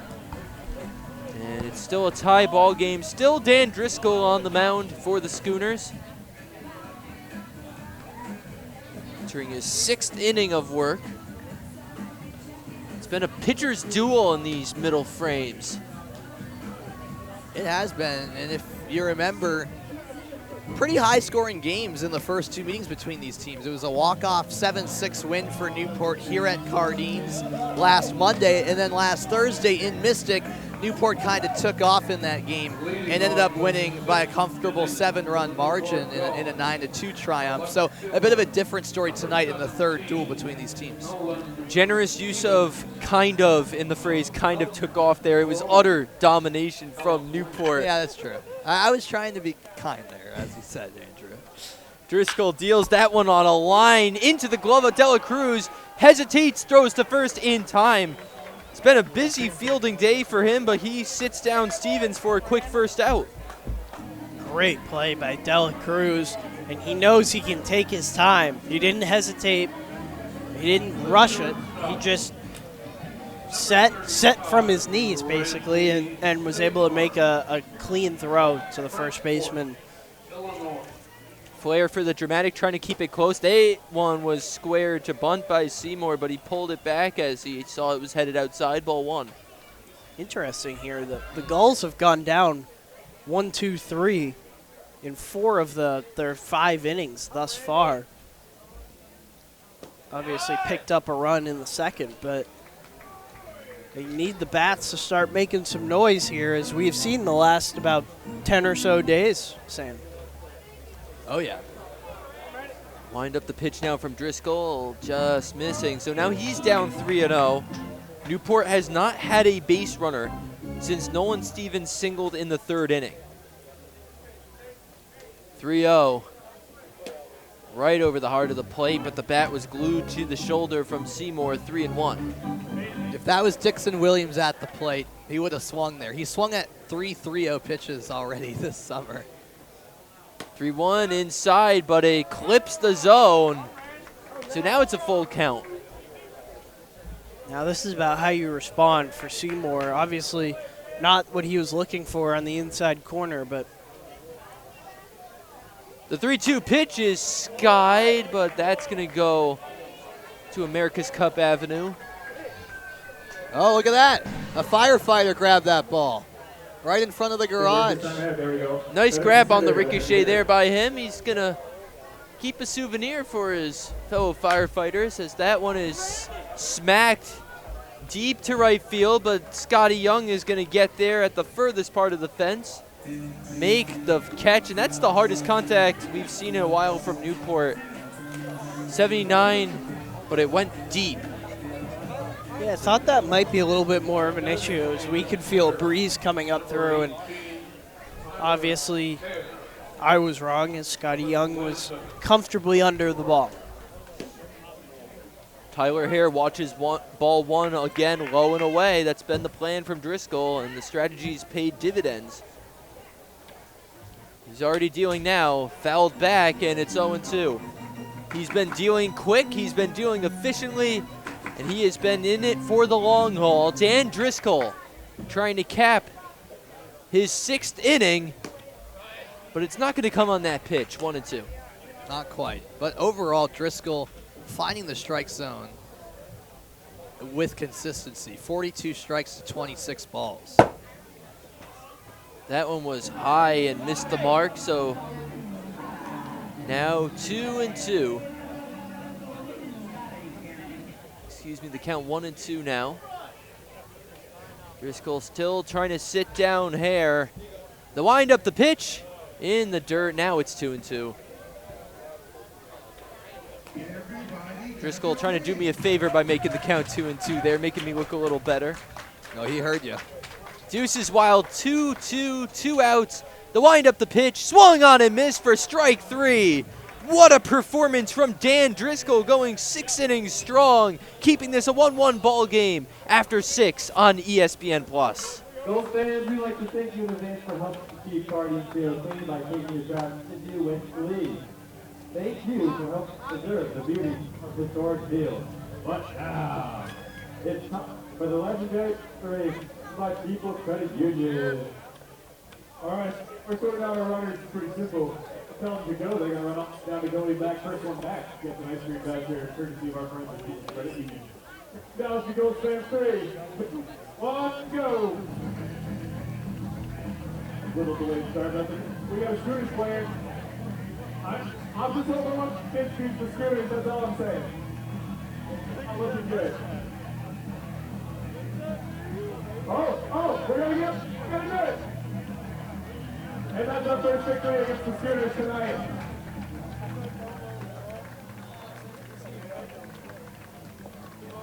Huge. Thank you, Fred. People's Credit Union for sponsoring this.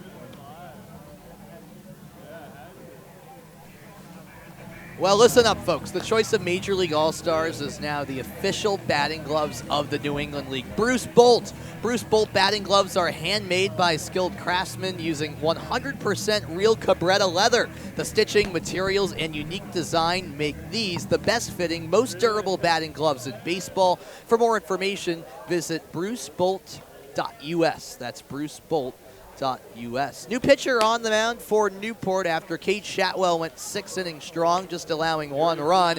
It's one of the more reliable bullpen arms this summer entering the contest for the Gulls, and that's Ty Stark of Louisville. One of the more colorful characters, as well as he's just an absolute pleasure to talk to. Always in a good mood, always in mood for a conversation. And Ty Stark making his 4th appearance already of the summer and hasn't allowed an earned run so far through 5 1/3 innings of work. There's a reason the left-handed pitcher was ranked the #1 player in the entire state of Kentucky coming out of high school. And this is someone who has already faced the Schooners. I remember because you described him as Chris Sale. Once you see it, you can't unsee it. He looks up to him. He's built like him, and he pitches like him. So, in any CBL man's Chris Sale is what the Schooners will have to face. And the Red Sox connection's going to keep going as Mark Willie will be the first batter. And he was on the Red Sox scout team in 2021, so perhaps he faced the real Chris Sale. How about that? It's a small world after all. Willie must be thinking to himself he's in the twilight zone here. Stark stands at 6'6", 170. And he gets ready to face the aforementioned Mark Willie, Mystics' first baseman, as we're ready to go here in the 7th inning. Just passing the 8 o'clock hour here on another great night for baseball here in Newport.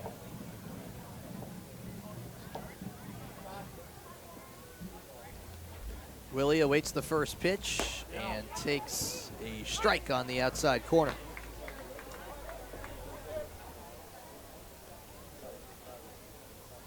Mystic just has a big roster. Like, they're just big guys. It's the whole team. There was some intentionality behind that. Swing and a miss, and there's strike 2. And to Brendan's point, Willie, for example, 6'4", 230.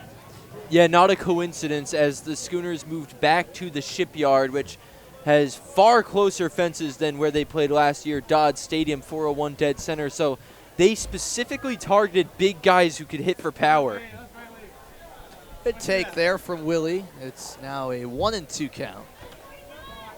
Figure, now that they're at a place where they can hit home runs, why not go all out? How's that gone so far? They've had way more home runs than they had last year by far, and it's not even remotely close. Oh, and he went chasing at that low pitch. It's going to be a close call. The throw is a dime from Greg Bozzo, who tracked it down in a hurry and beat out the sprinting Mark Willie down the first base line. A strikeout for Ty Stark to start things off. That was a nasty pitch on the inside that just ducked right towards Willie's feet, and he got fanned on it, and obviously it fanned Bozzo as well. Jack Goodman now steps up to the plate. He singled back in the 2nd for his 7th hit of the season. And that's a strike down the middle from Ty Stark, whose most recent appearance was 5 days ago at Upper Valley, up in Vermont. Went 2 innings without conceding a hit. How long was that ride? It took 4 hours and 20 minutes to get there, thanks to plenty of traffic on the way. Sure. There's a swing and a miss, and it's 0-2. Yeah, it's supposed to be about 3:20 to 3.5, but traffic delayed that trip even further in terms of our arrival at Upper Valley. I got back to my apartment at 2:11 a.m. I was hoping to get the under on the 2 a.m. guesstimate from myself. This is shot right up the middle and by Stark out to center field. A single for Jack Goodman starts off the hitting in this inning for the Schooners. Second hit of the day, starting to look more like himself. Awkward fall there from Stark, trying to grab that from behind the back, and that was just great placement by Goodman, splitting the infield in half and getting things started. And funny, wait till you head to Vermont. Got to my house at about, I want to say 5 a.m. that trip, so. Oh, wow. Welcome to the majors, kid. Oh, yeah, thank you very much. Welcome to the NECVL, Sam. Hey, I'm not complaining about it. I'm just stating facts. I do tend to be a night owl, so honestly, for me, it isn't the worst thing in the world.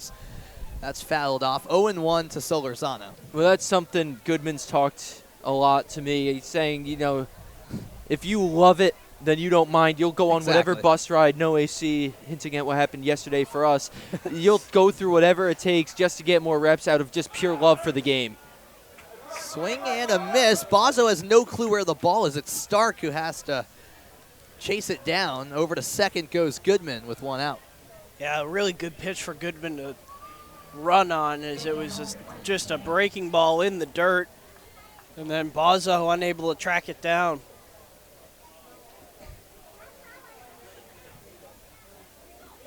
Oh, 0-2 to Solorzano, the 8-hitter. He sends this one in the air. Brini taking a few steps in center field. He makes the catch, and Goodman has no other option but to stay put. Big second out, eliminating the sacrifice potential. And that puts Stark in a nice position to get through this inning. Here's the second baseman, Chiqui De La Cruz. So, can he extend the inning and bring up the top of the order in Cody Miller, or will those top hitters for Mystic have to wait until the 8th for their turn? That's the question. And we'll get the answer shortly. Stark winds and deals and just misses outside of De La Cruz, who's 0 for 2 so far today. Still one hit as a Schooner.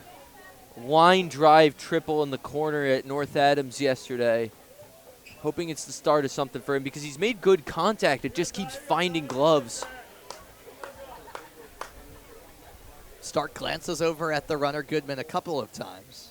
Now ready to, no, he's not ready to deal, as he nonchalantly tosses over to Orban, the second baseman. It's funny you brought up that triple from De La Cruz, because while prepping for this game, that's what stood out to me. He only has one hit so far in his first 4 games, but it was a triple in the last game against North Adams. Now Stark is ready. Goodman taking off, but it's a foul ball straight back. Man, Goodman had like the jump of his life on that one. He was already halfway there by the time Stark still had the ball. He was going to be there with time to spare, and you saw him with frustration there. That was one of the best jumps you'll see. I think even more frustrated than Goodman was the third base coach, who just complete anguish. 1-1, down the line foul. You can feel the intensity, though, in a game where these two teams have only combined for a couple of runs. Whenever there's a runner in scoring position, it's a golden opportunity no matter which side we're talking about.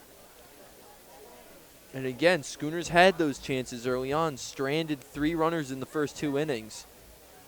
1-2 pitch. He got him. Inside part of the zone, a fist bump from Ty Stark as he walks to the dugout, and we're rolling on to the bottom of the 7th. It's time to stretch in Newport, 1-1 here on ESPN+.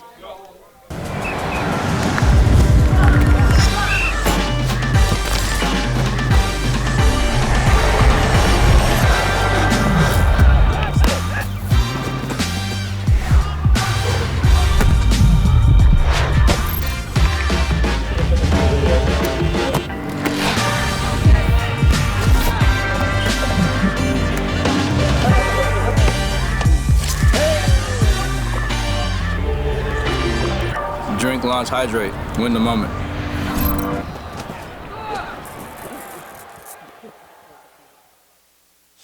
We're very fortunate in Eisenberg to have graduate assistantships that help the student with the cost of the program.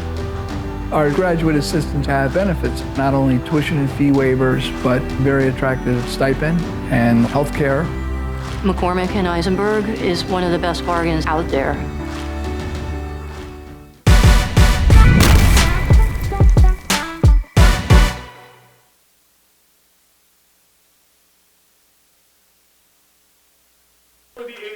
Back here in Newport, we go to the bottom of the 7th, and just like Newport chose to go to its bullpen in the 7th, Mystic does the same. It's Tate Evans entering for his 4th appearance of the summer, Andrew. Yeah, Tate Evans, like Driscoll, another guy I had in the booth with me, so I got to know him a bit well.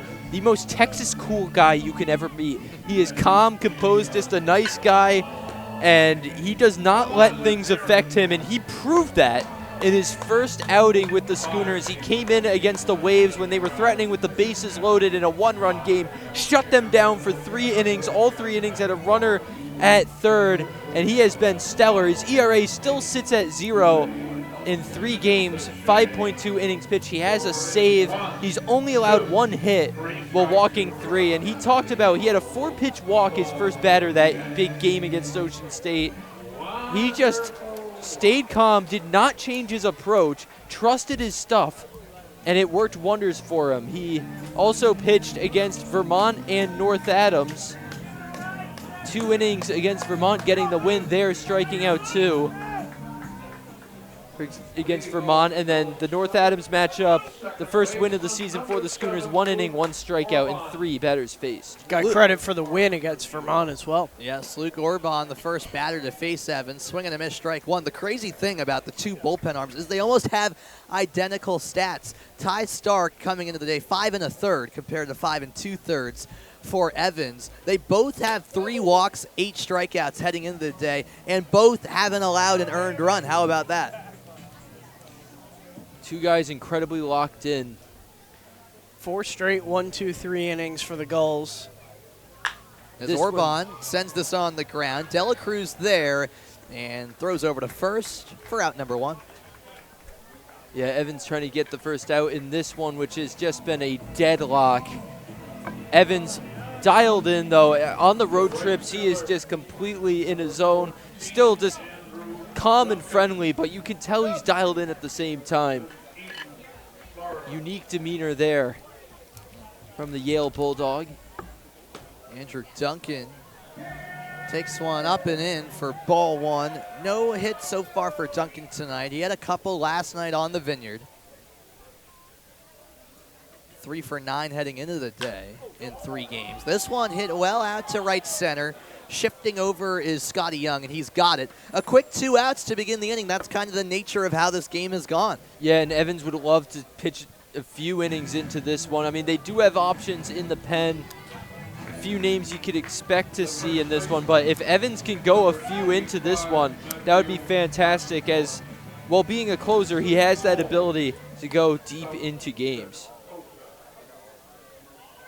Matt Austin-Fort digs in for Newport. You see Luke Beckstein, the assistant coach for the Gulls, over at first for Newport. An NECBL All-Star last summer, Beckstein.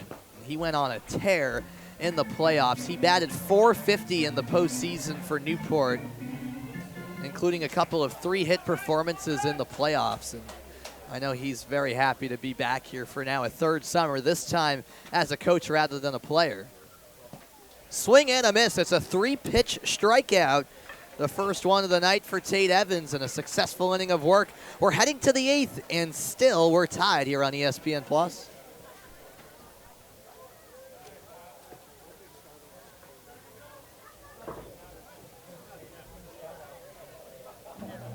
All right, coming to you live from Don's Church over here.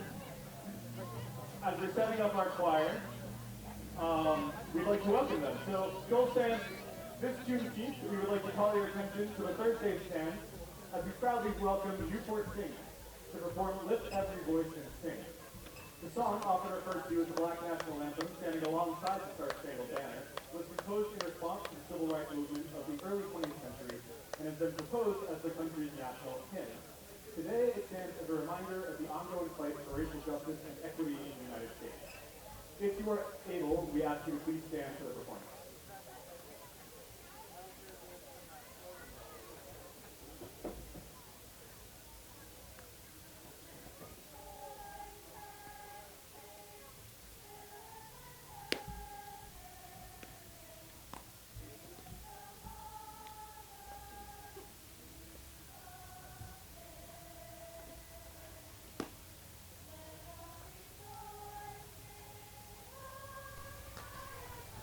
Back here in Newport, we've played 7 innings. Here at Cardines Field, it's a 1-1 game between the Schooners and the Gulls. Sam Reese alongside Brendan Locke and Andrew Fiore here on ESPN+. We'll step aside for a moment as God Bless America is being played.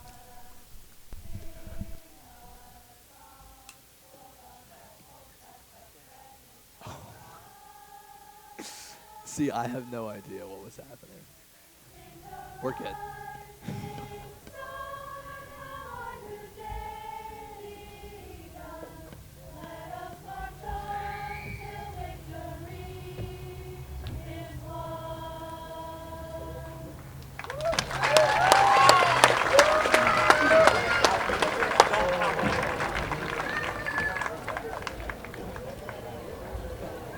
We're back here in Newport. It's a 1-1 game between the Gulls and the Schooners, and Ty Stark is out there for another inning of work, and this has been the definition of a pitcher's duel so far after 7 innings of play, Andrew.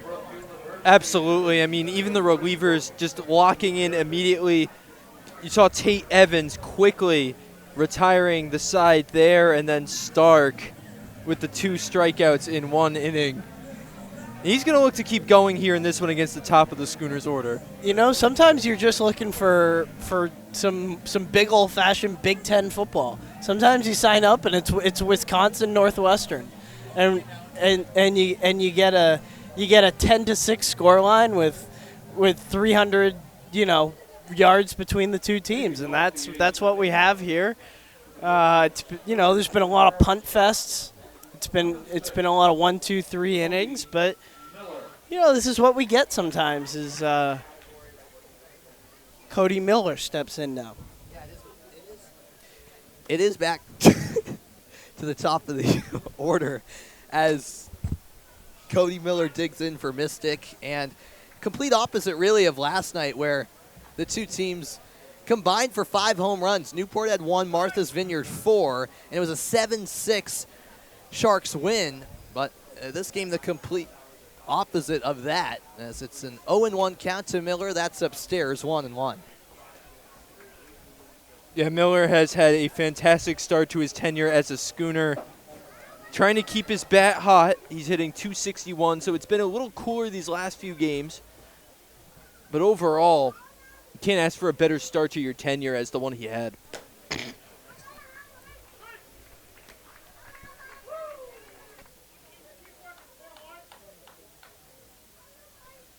A 1-2 count now to Cody Miller.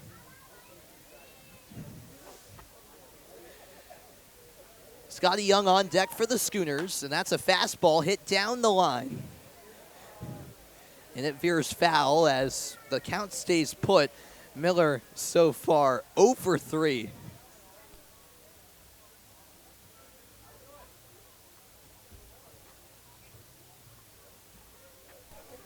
The leadoff man trying to get on base for the first time tonight. A couple of strikeouts and a ground out as he takes that one outside, and the count all even. Top of the 8th inning here on ESPN Plus alongside Brendan Locke and Andrew Fiore.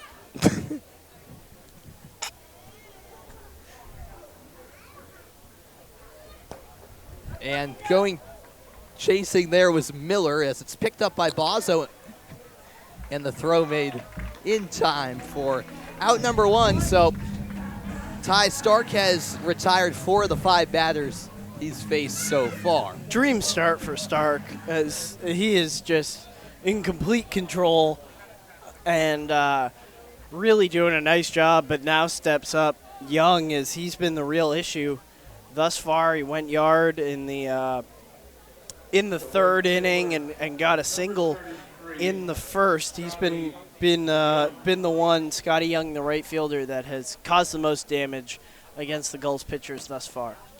And we'll see how Stark fares against him in his first duel against Young tonight. Stark has struck out 3 batters already as well in 1 1/3 innings of work. Here comes the 0-1 pitch from the lefty Stark. Fastball down the middle, and quickly up 0-2 is Stark in the count. Well, something to note that you don't see too often, both of Stark's innings now have started with dropped third strikeouts. And Bozzo has done well to react, even though some have gotten away from him, to record those outs. Check swing, the third base umpire confirms he went. Back-to-back Ks for Stark to begin the 8th, just how manager Mike Coombs wanted it to play out, I'm sure. Exactly right. And I think as for the drop third strike thing, I think that's just a case of a new catcher and Stark, quite frankly, throwing wiffle balls. And just they're difficult to catch sometimes, especially when you're not used to them. Anthony DePino, the DH, now steps in. He's been hit by a pitch twice so far and singled in between getting hit by pitches. As there's ball 1 from Stark. Does a hit by pitch qualify as a walk as a non-at-bat? Well, yeah, so yeah, it doesn't count. So he's technically 1 for 1, yes. He's 1 but for then 1. hit by pitch is a different It's its own exactly. thing. It's yeah. its own thing. Yes, but yes, yes. correct. There's a strike from Stark to even it up at 1-1. DePino not so sure about that call on the borderline pitch. They've had 1 base hit since the 4th inning. Tie ball game. Certainly looking back on those first 2 innings, wishing they capitalized.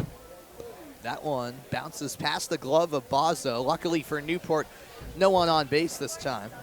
Real frustration out of Stark, which you very rarely see out of him, is he wasn't happy to let that one get away from him.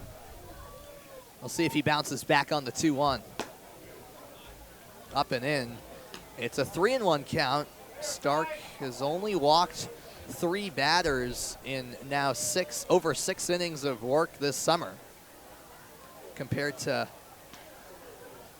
now 12 strikeouts. That one's laced foul and almost struck a fan.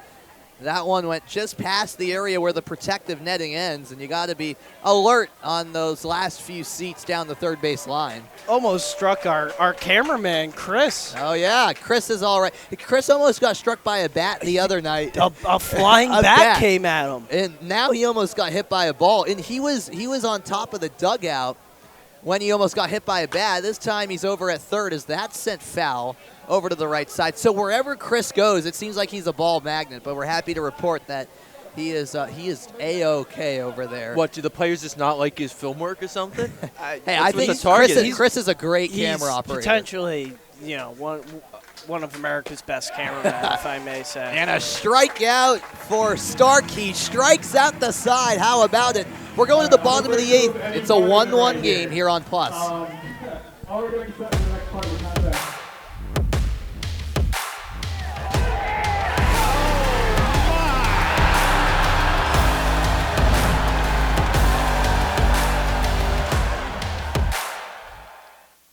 At the time, I was a firefighter in Little Compton, and I was teaching a lot of classes. And being up there at 330 pounds was somewhat hypocritical. South Coast Health was excellent in providing the tools and the opportunities. You're re-taught to eat after the surgery. It was exciting to finally know that I was getting to where I wanted to be. Having kids, a 9-year-old son, it makes me feel really good that I'm in better shape to enjoy his childhood with him. I'm very happy, very happy.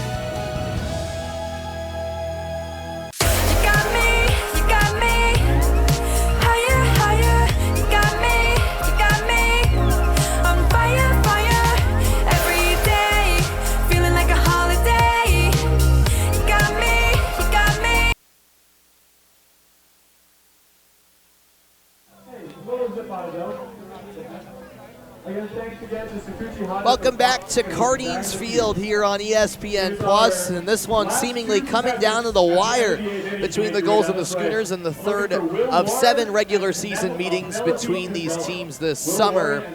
Newport won the first 2, and the first game here at Cardines, Andrew, was a walk-off win for the Gulls, 7-6. A bit more low scoring this time, but we could be in a similar situation tonight where that could be set up for Newport. Well, the next run will certainly win it whenever that comes, you'd have to imagine. So definitely a similar kind of game, I'll say intensity-wise, but yeah, night and day in terms of scoring. Greg Bozzo leads off the inning for Newport, a big hack and miss for strike one. No surprise to see Tate Evans back out there after he had a 1-2-3 7th inning for the Schooners. He's looked really good and continuing his streak of not allowing a run. This is hit to the third baseman, Goodman, and he has no problem across the diamond. It goes for out number 1, and the last 1, 2, 3, 4, 5, 6, 7, 8, 9 batters have been retired for Newport. Yeah, and Evans, I mean, this is a guy I talked about. He's dialed in, he's locked in. He's been doing some of his best stuff today. He actually does stuff with stats at Yale. He's a sports analytics statistics major over at Yale, and that one's chopped foul. He talked about how he has to separate that out of his mind completely, because think about it, you spend all your time at school studying and breaking down the analytics and stats. On the mound, you can't be thinking about that too much, or else you're just going to drive yourself nuts and overthink. So he does a great job of compartmentalizing. This one hit foul down the first base line, so quickly 0-2 on Dixon Williams. Have you ever been to that campus, Yale, in New Haven? I've driven by it on the highway. I've not been to it. Seen photos, heard it's gorgeous. It looks like Hogwarts. That's what I've heard. I've heard that universally. Yeah. So the last 15 Newport batters have actually been retired. I am bad at math. I try to avoid it on the air, but you know, as that's down low, it's a 1 and 2 count. Well, maybe Tate Evans could help you out with some exactly, of that Yale analytics. Yeah, he's probably the one that should do that math for me. I've already had a few math errors this season. Bound to happen. Inside, it's a 2 and 2 count. We had no one on base since Nolan Stevens in the third inning on a single for the Gulls. Here comes the 2-2. Williams rips it foul.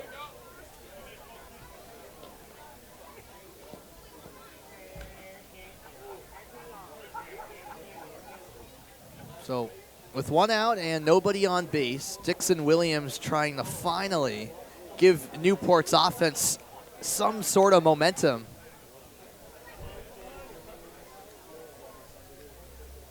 He lined out a couple of times so far tonight at the plate. Off speed and outside. The count's full to Williams. Now here's a moment. Williams hasn't been in Newport long, but a chance to really cement himself. Get the first hit. Runner on base since the third. Full count pitch, and that's veered foul down the third base line. So we go again. The battle continues. Uh-oh, better consider a heavy hitter. Of course it worked. Have to say that. You'd rather not have Dixon Williams get aboard with 1 out with Nico Brini, as you called him, the second leadoff hitter on deck, and then the real leadoff hitter, Nolan Stevens. So a big pitch here. And it's hit through the gap. For the first time since the third inning, Newport has a runner on base. Dixon Williams with a hard-hitting single with 1 out here in the 8th. And that is really nice from Dixon Williams. Really patient, sits on that, just outside, kind of waist-high, belt-high fastball, drives it right in the gap between the third baseman and the shortstop. And now the Gulls wouldn't be surprised to see some potential small ball from Brini here, potentially lay down a bunt. He is notorious for that, especially in this type of scenario with a runner on for him, 1 out. That was the first base hit since Nolan Stevens' third inning single for Newport. Yep.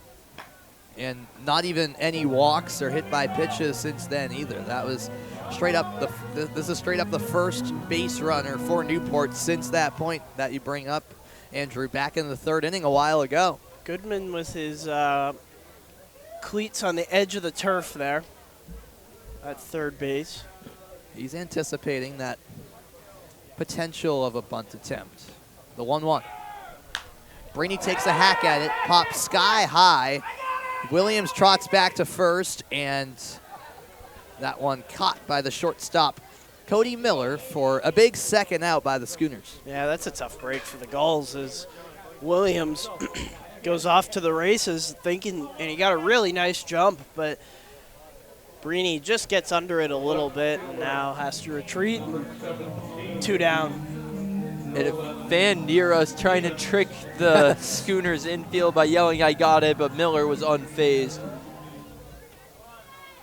Yeah, that was quite the loud scream from a certain fan, but to your point, didn't bother Miller one bit. Nolan Stevens with his 4th plate appearance of the night.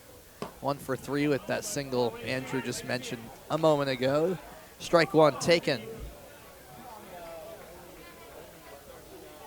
Total of 9 hits in this game combined. 6 of those coming from Mystic, and 10 hits. See, we really need Tate Heaven's help up here. We've not passed math. Math in the booth. I'm glad I finished the one math class I had to take at Syracuse. Took me a couple tries to get through math. Attempted steal and in safely as Williams. The throw is a bit offline from Solorzano behind the dish. I mentioned Williams. He's a guy who's going to look to steal that next base, whatever it may be, whether it be second or home, and he steals second there. Now the situation is completely different for the Gulls with the top of the order. As it sits right now, Stevens, anything to right field, should score a run. 0-2 coming up. And it's lined over to right field. It drops in front of Young. Williams rounding third. The throw coming in, and Williams is safe.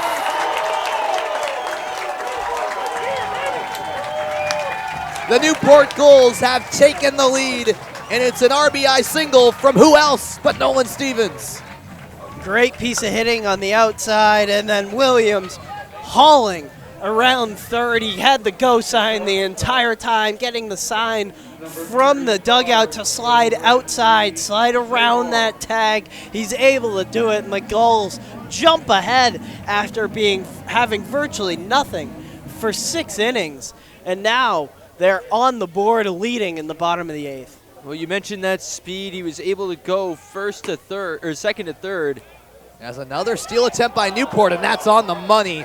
The throw is perfect from Solorzano. Stevens is out, and that does end the inning. But the Gulls have taken the lead 2-1 as we go to the 9th. Mystic has one last chance after this. So on the yellow raffle ticket, the winning number is 786-816. 786-816 CSF Gate. You're going home with a Skip Bar gift card. And finally, last but not least,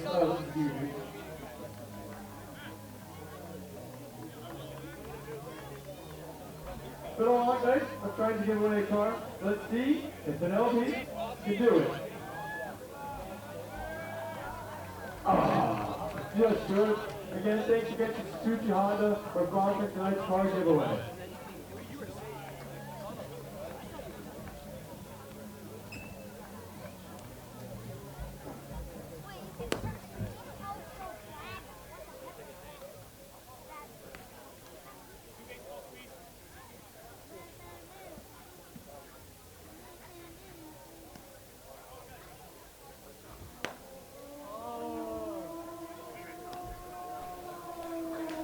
It's closing time here in Newport, Rhode Island. The Gulls have taken a 2-1 lead thanks to a run scored moments ago in the 8th inning. And trying to seal the deal for Newport is Colby Holcomb for the Gulls. So Ty Stark with an effective 2 innings out of the bullpen. And Holcomb enters for his 3rd appearance of the season. And my goodness, Brendan, he's been dealing 3 innings pitched so far in his 2 appearances. And he really has been phenomenal, especially in his last outing against Ocean State 4 days ago on the road, where he went in for 2 innings, struck out 6 batters. He struck out all the batters he faced for those 6 outs. Well, besides having the absolute most spectacular head of hair I think I've ever seen in my life, Colby Holcomb has a lot going for him, as he was absolute feast or famine down at Mississippi State this year, where he just finished his junior year, recorded an 8.25 ERA, but struck out 49, which was 3rd most on the team. So we know if Colby has it, he's mowing you down. If he's off, well, we'll see. That head of hair you mentioned looks like prime Noah Syndergaard. Yes. A little bit. A little bit. Oh, yeah. Colby Holcomb, a pitcher who was added a little bit late to the roster, but boy, has he been a welcome addition. Played his last 2 years at Mississippi State. His freshman season was spent at Northeast Mississippi Community College, where he was a JUCO first-team All-American and named the conference pitcher of the year. Holcomb first facing Christian Scanlon, who fouls the first pitch. 95 off the rip. We heard stories about him ripping 97 in a warm-up throw, or just in a regular throwing session, a warm-up earlier this week. He's got the high heat, probably the fastest thrower on this team, as the 0-1 comes in. Check swing. He did not go, according to the third base umpire. Scanlon said early in the season he was just missing a lot of things, and he's found his rhythm. And I asked him about the metal to wood bat adjustment. He said he tries not to think about it. It's too frustrating to think about. He just goes out and does what he can. It's way outside from Holcomb, 2-1. We have just now surpassed the 2-hour mark of a fast-paced ball game here at Cardines. Of course, once all the Celtics games have ended. I was thinking the same thing. Exactly. Now we get a quick game, as all of our games before this were sub 5 hours. The Schooners and Mountaineers had a 30-minute argument delay on the day of Game 3 of the NBA Finals. That's tough. Out of nowhere. The game finished at 3:15 when it was flying through the first few innings. Second, the Vermont broadcaster, Josh, mentioned the pace of play. That's when things ran awry. That's why I waited till the 9th to bring up that this game has only been 2 hours. This is hit sky high left center, both Stevens and Breeny in the area, and it's Nolan Stevens who makes the play. 1 down, 2 to go here in the 9th. One-run game. Schooners still can do something. You remember what they did in the top of the 9th last time here. Game-tying 3-run home run. One swing of the bat could knock this thing up. The left fielder, number 37. Connor Grotjohan at the plate. And the first pitch to him, chopped foul. And we can see on deck it's Juju Stevens coming in for Mark Willie as a pinch hitter. Stevens, who had the night off, has been one of the most consistent hitters for the Schooners. Before that, Grotjohan trying to get on base to make things easier for Stevens. It's a 1-1 count. Stevens, the first substitution off the mound in this game. How about that? Right, yeah. Both teams have stuck with their lineups until this point. Swing and a miss. It's 1-2 to Grotjohan, who's 0 for 3 so far tonight. That's a 14-mile-an-hour difference, 95, high heat, and then you get 81 in the dirt. Really tough stuff from Cade. Colby Holcomb deals, swing and a miss. And there's another strikeout. 4 more to his name so far tonight, and he's 1 more out away from sending the fans here at Cardines Field home happy. Did I call him Cade? It happens. Yeah. Cade Conley was on the mound last night for Newport. Cade Colby, close. This was Cade Chatwell. So now, Oh, yes. Cade, 2 Cades on the team. Yes. So now Juju Stevens, again out of Missouri. Last hope for the Schooners. He has 3 home runs on the season. A returner for the Schooners. And he watches that one go by for strike 1. Hitting .267 on the season for Mystic.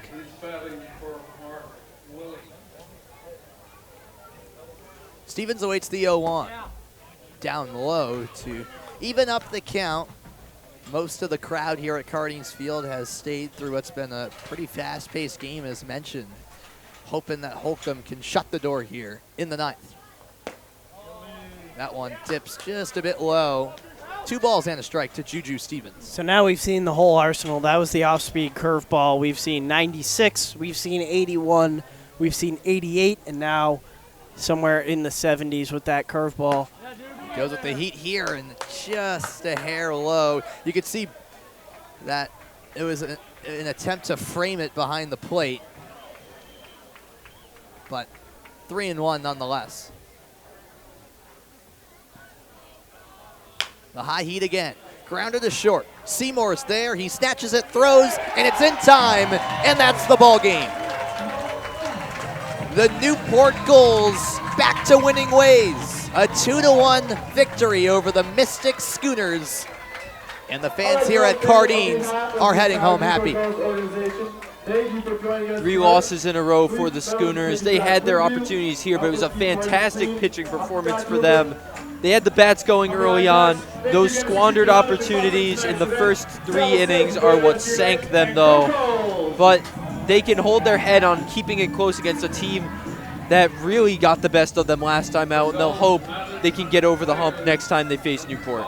Newport improves to 7-5 in a really tight Coastal division, and that's a big win, especially against a Coastal opponent, and hopefully that will catapult them the rest of the week against this stretch of all Coastal opponents. Yeah, we're now past the quarter mark of the regular season here. It always goes by fast, this summer here in the NECBL, and we always thank you for tuning in here on ESPN+. And you mentioned it, Brendan, a lot of Coastal Division matchups this week, and in fact, all 6 of the games this week before another off day on Sunday are Coastal Division matchups as we welcome you in here to the booth here at Cardines Field. And the divisional matchups just seem to mean more, especially when the standings are so tight now past the quarter mark of the season. So you expect the Gulls to kind of get into a groove here. They had that 5-game win streak going, dropped their last 2, back to winning ways here, but with most of the roster, basically all of the roster now here for Newport, you feel like this is the point in the season where they got to get into a rhythm. A bit, yeah, and this is what we talked about with manager Mike Coombs and trying to figure out what works, trying to figure out which pitcher, where to layer things, guys' routines. It's a short season, and you got to figure out exactly how things work with these guys, and that's what Coach Coombs and manager Coombs is trying to figure out. And hopefully that they've cracked the code now and can get running downhill, as there's not a lot of room behind them inside the division, with North Shore nipping at their heels, Ocean State sitting at 5-5, and Mystic, who now drops to 6-8, not that far out of it, just now 2 games back, with a lot of season left. And as we put a wrap on things here, Andrew, you mentioned it, 3rd straight game dropped by Mystic, but to Brendan's point, standings very tight, still a lot of season left as well. Yeah, these are some frustrating losses for the Schooners because they're doing a lot of things right. They're just knocking on the door. It's one error here or a wasted opportunity there that's been sinking them, but those are the sort of problems that if you're going to have any problem with the team, that's the type you want to have, because those can be fixed, and then all of a sudden, before you know it, you're stringing together some wins. So they just need to get hot at the right time, and it's still early on, so anything can happen here. Anything can happen in what's been a very competitive Coastal division so far. That puts a wrap on things here at Cardines Field. So for our fantastic production team who makes this great broadcast possible, and my great partners in Brendan Locke and Andrew Fiore, I'm Sam Reese saying so long from Newport, Rhode Island, where the final score is Newport 2, Mystic 1. A reminder that all games airing on the ESPN networks are streaming live and archived on the ESPN app. You can always watch this one back, and this has been a presentation of ESPN. Have a great night, everyone.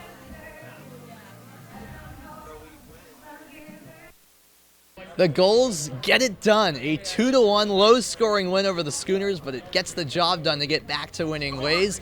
And I'm joined by Ty Stark, who you came out of the bullpen once again for your 4th appearance of the summer. And once again, a really solid performance, 5 more strikeouts to add to your tally this summer. Just what's been working for you so far? Just sharpening up on my pitches. Slider was definitely where it needed to be tonight. You know, I was locating that well, so I'll give credit to that. You know, slider was a lot better than it has been the past couple times. So. Right, and when you came in that 7th inning, you know, it's still a tie game, 1-1, so a little bit more pressure, you know, for you coming in those late innings rather than, you know, having some run insurance like you might have had, you know, in the last couple of outings. So it didn't seem like, you know, that pressure got to you at all, but what was the mindset heading in at that point after Cade's solid 6th-inning outing? So, yeah, it's for me, it's a lot easier to come in after, you know, the starter has a lot of success. So, you know, good job from Cade on that. But, you know, the last 3 innings, Coach Long calls those money time. That's where you get paid at. So I love it. I love coming in at the end of the game, you know, keeping us in it. You know, it's really electric, super fun. So I personally love it. All right, you love the pressure, and you stepped up and delivered when the lights were shining bright tonight here at Cardines Field. Last question for you. How, you know, so far, over a quarter into the regular season now, have you, you know, settled in here with basically the whole roster here in Newport? Just talk about the camaraderie among the team, and especially for the pitching staff for you guys, especially those bullpen arms. Yeah, so we're really close as a staff. You know, we talk to each other, help each other out with a lot of stuff. So, you know, it's been super easy. You know, the whole city's welcoming, you know, all the fans, all the people. So, you know, we love it out here, man. We love it. All right, thanks so much, Ty. You'll see him plenty more, I'm sure, throughout the summer here at Cardines Field. The Gulls win it 2-1. They're back on the road tomorrow against Martha's Vineyard before returning home on Friday for another divisional matchup against North Shore.